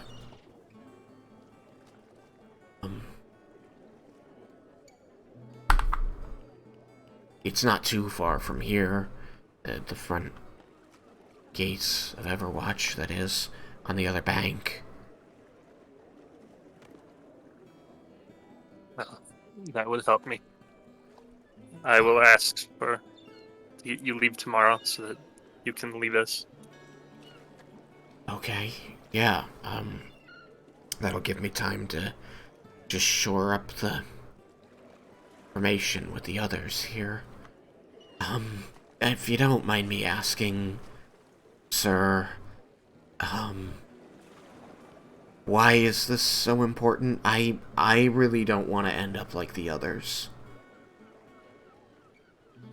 Well, my brother was supposedly captured by Bromdor, but after we negotiated peace and they released all their prisoners, he was not among them. So I'm afraid something more sinister has happened. I need to find out what. See. Yeah, I can take you there, but again, do you have some kind of guarantee that I'm not going to be executed for this?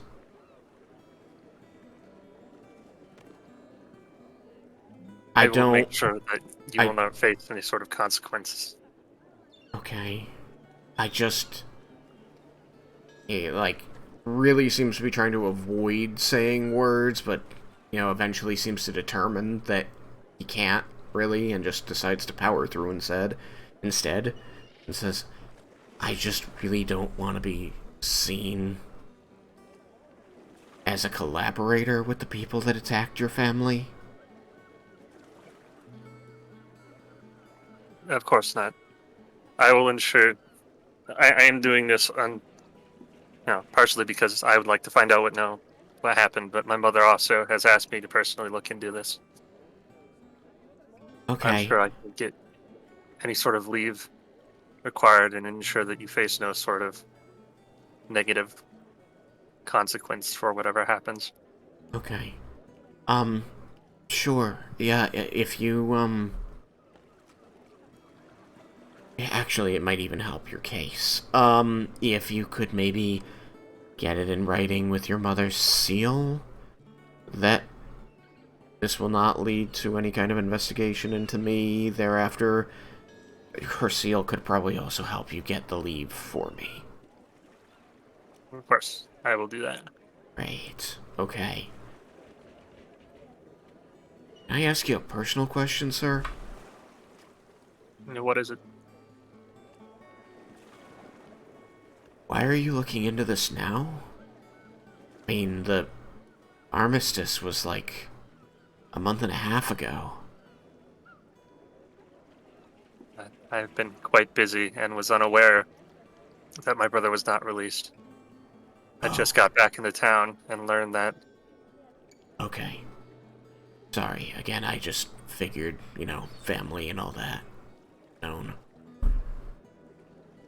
But, yeah, no, they're probably not sharing much information with you.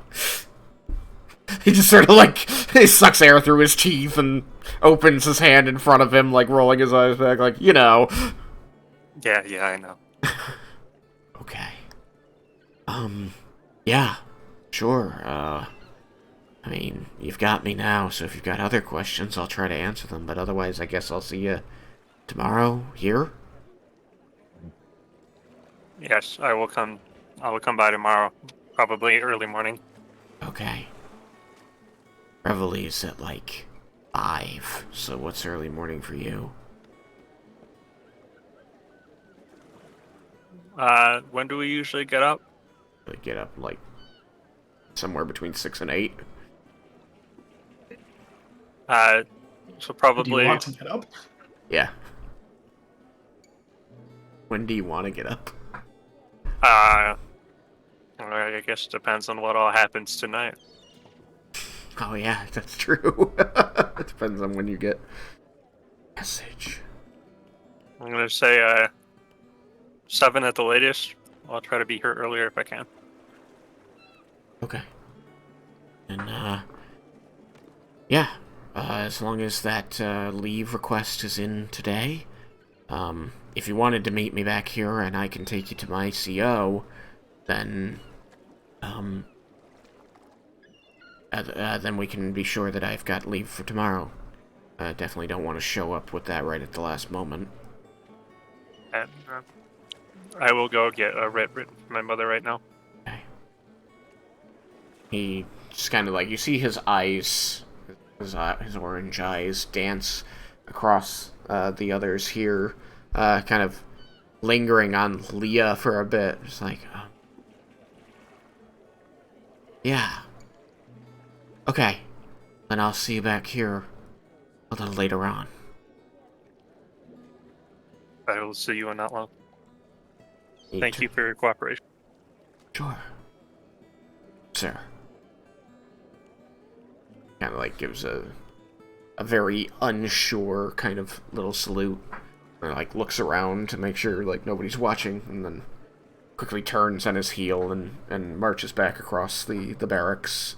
As others kind of call out to him, and you see him kind of offering half gestures and saying, yeah, and then you just kind of see him worrying a thumb over a curved part of his horn, seeming to be a nervous tick.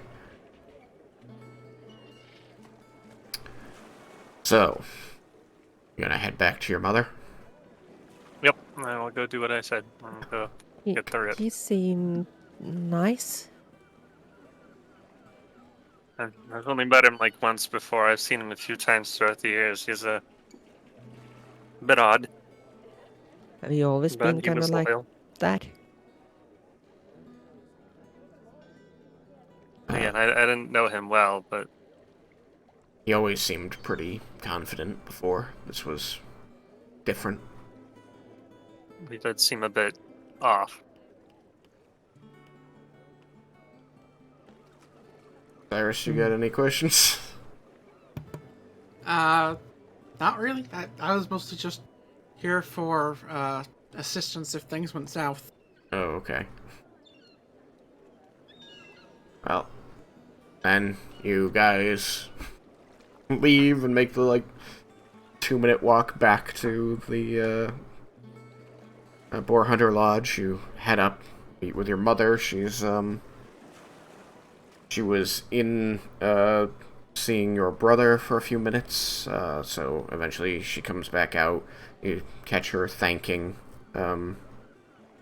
Neeland, and she turns and sees the three of you. So, Vendar and his friends. Hello. How are you? Hello, Mother. You're doing all right. Searching.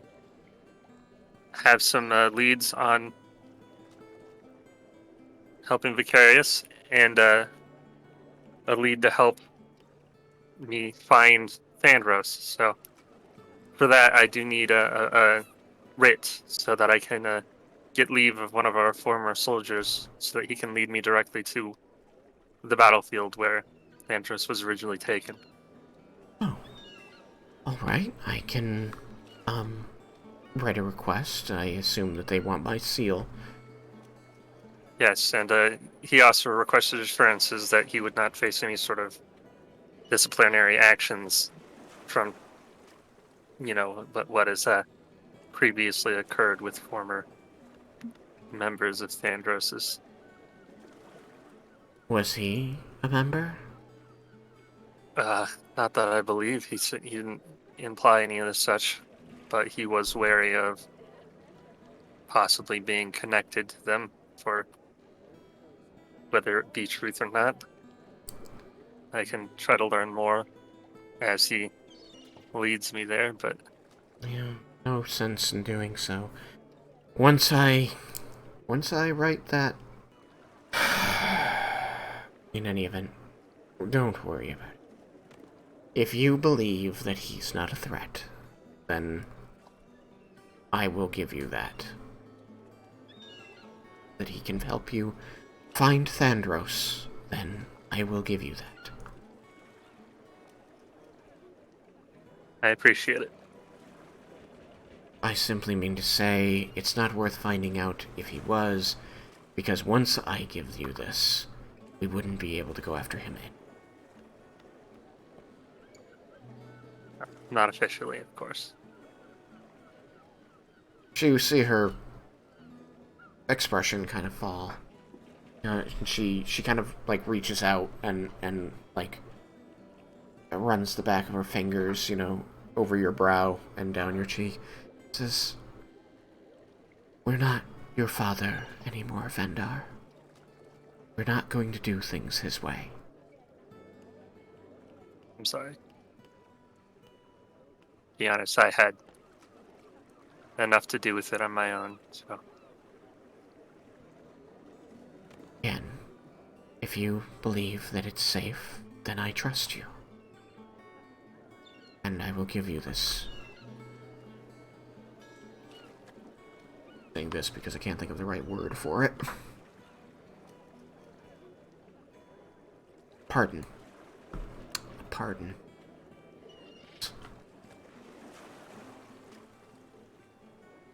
So she's just looking for confidence that this is the right thing to do, in your eyes. I believe it will help me find Thandros. She leads you down the hall back to her room, pulls out... I will mention his name if she remembers him at all. You tell her his name, and she nods, and she begins writing it on the pardon, and she stops midway through the inking, with a finger to her chin. I do believe I remember. Tiefling, right? Yes. Orange eyes? Yes, orange eyes, red skin. I remember the eyes. Yes. He was not there that night, and he does not strike me as somebody who would have been. I think you're right, Vendar. Very well. She finishes penning the pardon. He hands it to you. You can look it over quickly. It bears her seal, which you can see is different from the Draknir seal.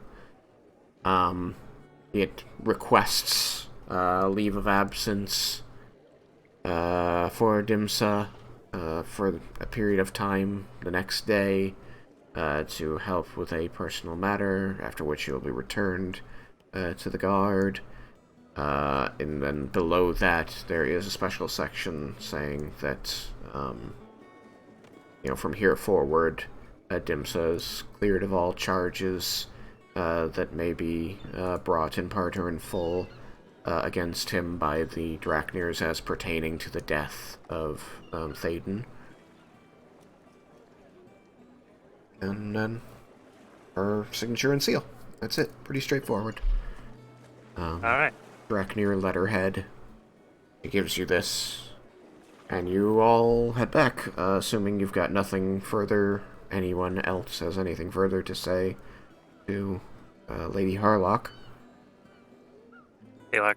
Kalok, space pirate. So, Lady Kalok, if any of you has any questions for her about her previous life as a space pirate.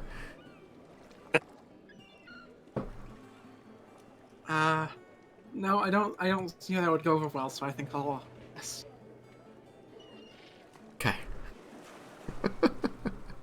Good. She seems to be otherwise in good spirits, and bids you all well as you once again leave Boar Hunter Lodge. You head back across. You are immediately let back into the barracks, as you're easily recognizable as the same people who just had permission to be there. Imsa comes to you, takes the pardon from you and reads it through, and then reads it through again. Holds it down, says, okay, then pulls it back up and reads it through a third time. Double checks, triple checks the seal on it.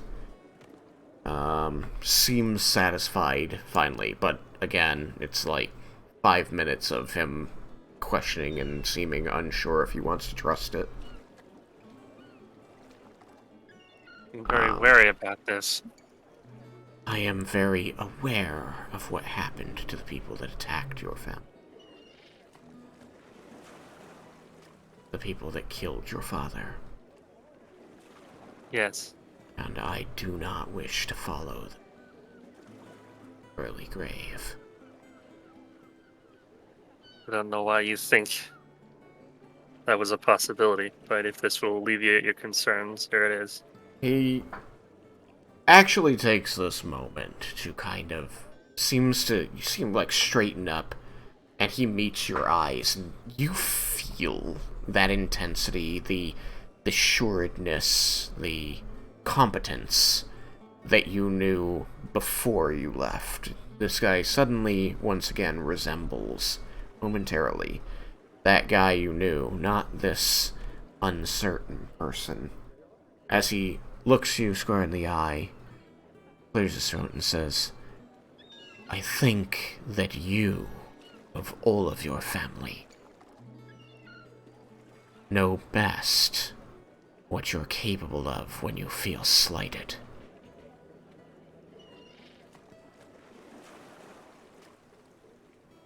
Or are you not your father's knife?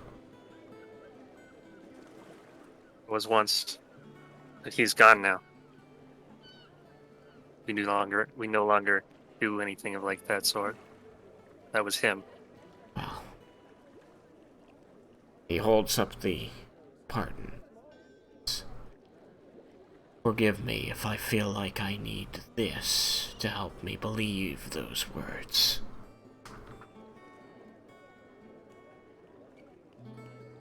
If that brings you comfort.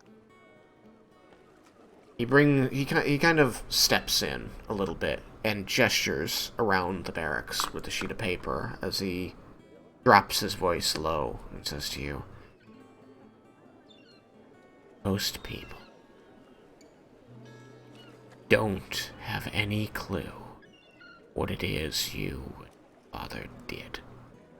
Hell, I would bet several people in the army, his army, didn't really know the extent. And I haven't told any of them, because I value my life.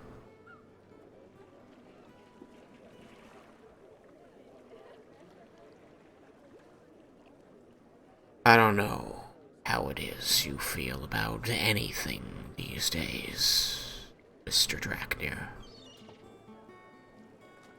But I will honor my word, and I will continue to honor the privacy of your family. I have to hope that you will honor the sanctity of this document. I appreciate your right word. Can't think of a good word. Or righteousness? Sure. I guess. And you have nothing to fear from me. And it's hard to tell, since tieflings don't have pupils. But he seems to be searching your eyes. Seems to be, again. A little eerie, with this solid color, like, mildly glowing eyes. Yes. And he nods. Says, "Let's give this to my CO, so that I can help you tomorrow, Mr. Draknir." As he steps back to a more natural speaking distance and raises his voice again.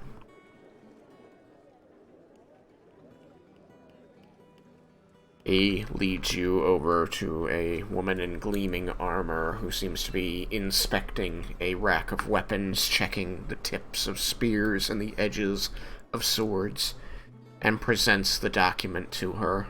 She reads it over, checks the seal, looks at you, checks the seal again. He says, she turns to him, asks him what his duties for tomorrow were. From memory, he recites when and where he was supposed to be. And she says, "Good, we'll find you a replacement. Your leave is granted." He thanks her, accepts the pardon back from her as she hands it over very gently, even reverently, and he folds it and puts it away on his person. So, turns to you and gives a bit of a salute, though not the Draknir army salute this time. Gives you the Esparan guard salute. Says, "I will see you on the morrow, Mr. Draknir." Thank you. I'll see you then. You are allowed to leave the barracks, assuming your two compatriots have nothing to say. No. Not in the barracks. Okay, you leave the barracks. I try to imitate the salute, thinking that is the right thing to do. He does seem to notice you doing so, and you see him smile. Kind of like, you kind of see his shoulders, like, drop back into a little bit, like, better posture.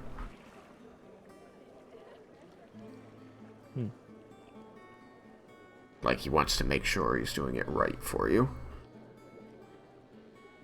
Okay. Yeah, I mean, stop doing it. Be like, looking a little awkward. It's clear that she had no idea how any of this works. Yeah. You leave the barracks thereafter, and you re-enter the Brilliant Plaza. There's people going about outside. It is wearing on into evening toward dinner time at this point, 6 p.m. Well, once we got at the barracks, there was a place where it looked like we weren't likely to be overheard. Uh-huh. Vendar. That was quite a quick turnaround. From going from acting like the knife, for lack of better phrase, to then denying it exists.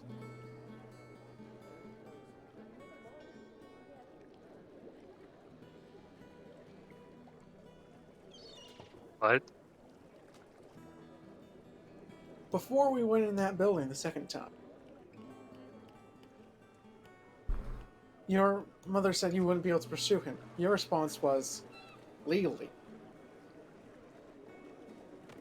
Is that officially? Same thing. And then, when the Old person habits you die hard. handed that to was under the impression of the exact same thing, deny it wholeheartedly. So I'm curious. Which is it? Even if he was involved, you're more likely to be grateful to him than to kill him. My father was a bastard.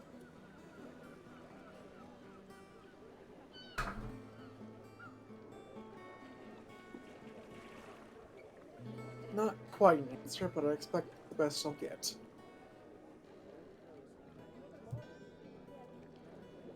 You know, I've tried to change, and I have made progress, but it is hard to fight something that has been ingrained in you since you were a child. True enough.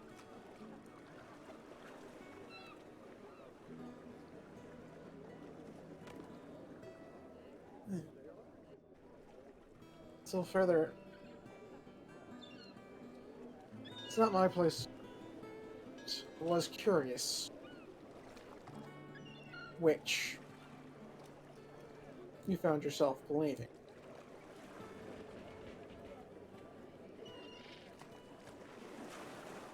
I've tried to grow. I don't want to be that person that I was, but I've had difficulties with it. When someone attacks me, when someone hurts me, it's hard for me not want to bring pain upon them. I've had to work hard to try to change that way of thinking.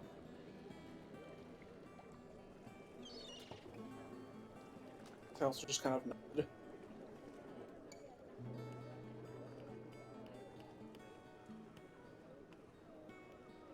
My father always taught me that if someone were to hurt us, we hurt them back tenfold.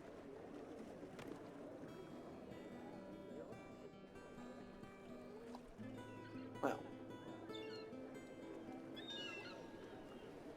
that might work in some circumstances. Do hope you'll do your best to learn or exercise. That's not always. Lorelei kind of peers in midair nearby you, Vendar. Says, "So what's the new motto?" "That's the old one." Well, I tend to try to let things go if I can. If we're in the middle of a battle and, it's a fight to the death, then I will kill those who are trying to harm us. "So, kill them, as long as they deserve it?"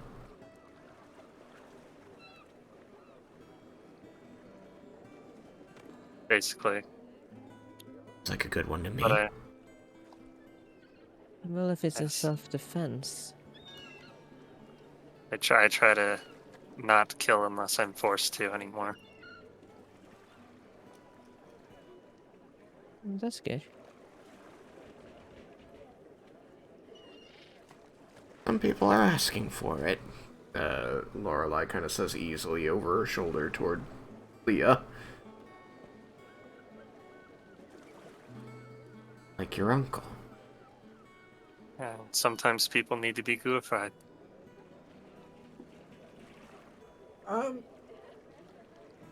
That is a truly terrible way to die. If it is at all Yeah. possible to avoid using that on sentient creatures, please do. Hey, Anything that's alive is sentient. I defy you. Like, Lorelei seems oddly invested in this conversation all of a sudden. She like points her little rapier at Cyrus and says, "I defy you to name me a good way to die."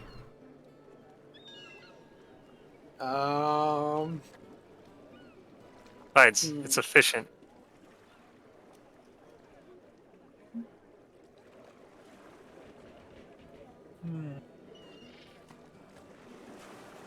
Well, And you can't say old and in your bed. That's stupid, and every warrior knows it. yes, I know, which is why I was avoiding that.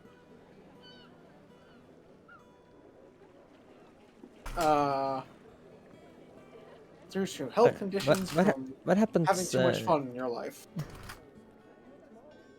Attack while having sex.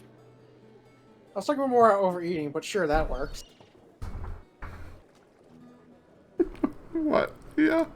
Death by snoo snoo.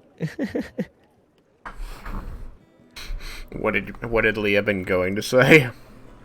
Oh no, Cyrus spoke. She was going to speak. Cyrus didn't have anything to say. Oh. Yeah, but he found his words, so it doesn't matter anymore. Oh, okay, got you. I will say that Lorelei does seem oddly interested in talking about this. Doesn't usually address your friends. Yeah, which is why I'm just gonna let her. Okay. Yeah, you can do this, you see that. I just wanted to make sure that your character knew that this was out of the ordinary.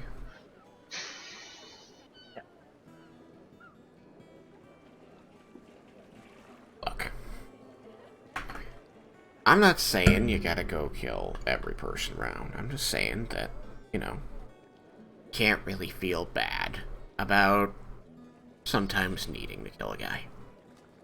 Sometimes they're just coming in, making things bad for your tribe. Clan. Yeah. I've killed many people in our adventures, but they were all attacking us or doing some sort of evil deed. Well, for the most part. There was that one instance, but you do see this sly look come across her face, and you see her opening her mouth to speak, but she stops. But before, I did so much worse than the name of my father. There was a low merchant, nowhere near the level of wealth as my father or our family. He tried to cheat my father, and in recompense, my father had me burn his house down, kill his family, and leave him destitute. Wow. You killed his family, but left him alive? He wanted him to suffer. He eventually killed himself. Yeah, I would say that's, probably not.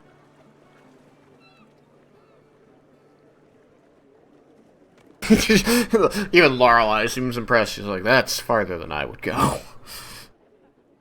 Kind of man my father was. So.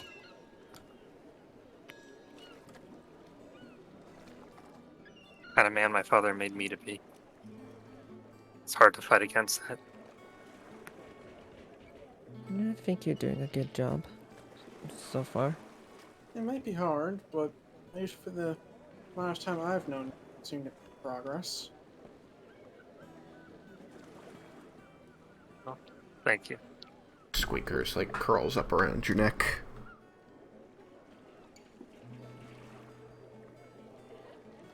I'll give him a good scratch on the head.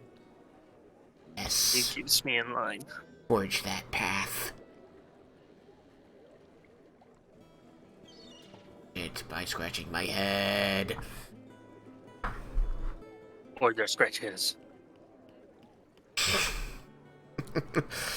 You see Lorelei kind of flutter over a light on Vendar's shoulder, and very hesitantly reach out and place her hand against the skin under his ear and just sort of give it a little rub, a there kind of gesture.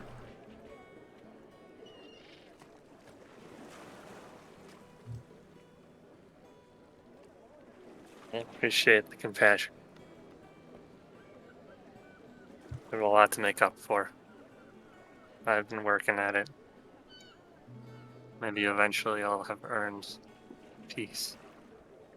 We have different worldviews, but I can respect the journey you have laid out for yourself. I was telling Leah the other day that my kind don't usually have purpose like this. without the influence of an archfey or a person who's patronizing them, receiving patronage from them. So, given my new understanding, purpose, you have my respect as a warrior. Thank you. You have my respect as one as well. Respect's all around. He, flutters back into the air, draws her rapier and places it between you and her, holding it vertically, and then swings it low in a sign of respect.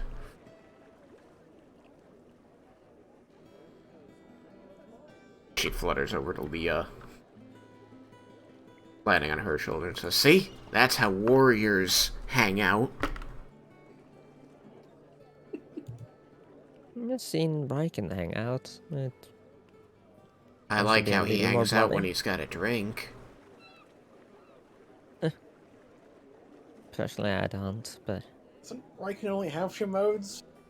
Drink and punch? I wish.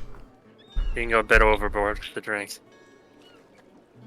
Normally, I'm right there for it, but last night was a bit much. If he only had two modes, I wouldn't have had to protect him in Autumn's Elegy. you protected him. Well, watch out for him. I don't think I could have actually protected him. Tried.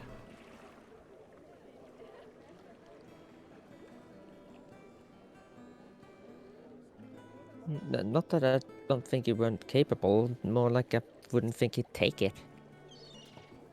Well. Anyway. Look, he wouldn't have been there is the point, if he only had drink and punch mode. He's got other modes. Those are just his primary modes. Are they? I don't see him drinking that often. He doesn't get the chance to as much as he would like, I'm sure. But when he does, he goes hard. Alright. God, when we first met, that was a time. Well, I'm sorry I missed that. Sounds like he was more fun. Yeah, we got in a big old bar fight. That sounds like a good way to get someone killed. I mean, Yeah. only a few people, and they totally deserved it. They attacked us. Got one Fun! with a plate. So was it a bar fight or a fight that took place in a bar? There is a difference. Wait, what do you mean there's a difference? Vendar, how is there a difference? Explain the difference. Cyrus, explain the difference. I don't really know there's a difference. It was a fight in a bar. We were drinking. They got mad because they were some sort of clerics of something, and at least one of them was a cleric. That's why That's- they were mad. I love it. Not entirely. I think they were mad because I won the champ. What was it called? Kunin Liker. That thing. That thing? Yeah, there were like these games at this festival in Avangard, and I won instead of the guy that they were rooting for, and they got pissed and they attacked What was us. his name? Vandar. His name is Vandar. You could spell it like that. It really is a wonder how you guys managed to stay alive before I met you. Yeah, those guys didn't stand a chance. Killed one of them by throwing a plate at his face. And then attacked us. Deadly plate attack. I didn't really mean to kill him, but got him right in the face. Perfect. That sounds like just the expected outcome of a food fight. Someone's gotta die. Wait, no one dies in food fights. They don't? No. Then why do they bother fighting? How do you kill someone with fruit? You kill him with a plate. I thought it was over food. Wait, is it not to figure out who gets to have the food? Not here. You fight with food. It's just a game. What? It's a Wait. waste of food, is what it is. You Yeah, waste that's- food to throw it at each other? Well, I haven't, but I've heard of people doing it. That is why. We didn't have food to waste at the orphanage, but the school in Nebengard were all on about that in their canteen. I think it's just made up by people wishing they had more food than they did. I don't think it actually happens. Yeah, it's hard Didn't say it, but hard to think I'm- of people wasting food on I meant Throwing it wrong at now. each other. I mix up the names. or something. I've never seen a food fight. I thought I'd seen a food fight in the Feywild. Animals do it all the time. They fight over food. It's a food fight. One of them dies, the other one eats. Yeah. Humanoids are Guys, weird. it has even more food too. Humanoids are weird. Alright, we are over time. So, you guys get back to the, Boar Hunter Lodge after having this rousing discussion. I actually really liked it. It was good. It was fun. But, gotta let our European friends get to sleep. So, we'll pick it up next time with everybody reconvening at War Hunter Lodge. And then I guess is a wait for, Kyler's messenger. Yes. Next time. Next time, Finally happening. Kyler's messenger. No, this is good. People are establishing things, gaining knowledge, and shoring up some stuff in the town. It's good to get all that out of the way before this next big thing. So, let's do it! Everybody take 1250 XPs, please. Cool. Alright then. We will see everybody next time. And everybody loves Raiken. We were saying it together. Nice. Yep. Alright. Bye, stream! Goodbye. Bye. Goodbye. Bye.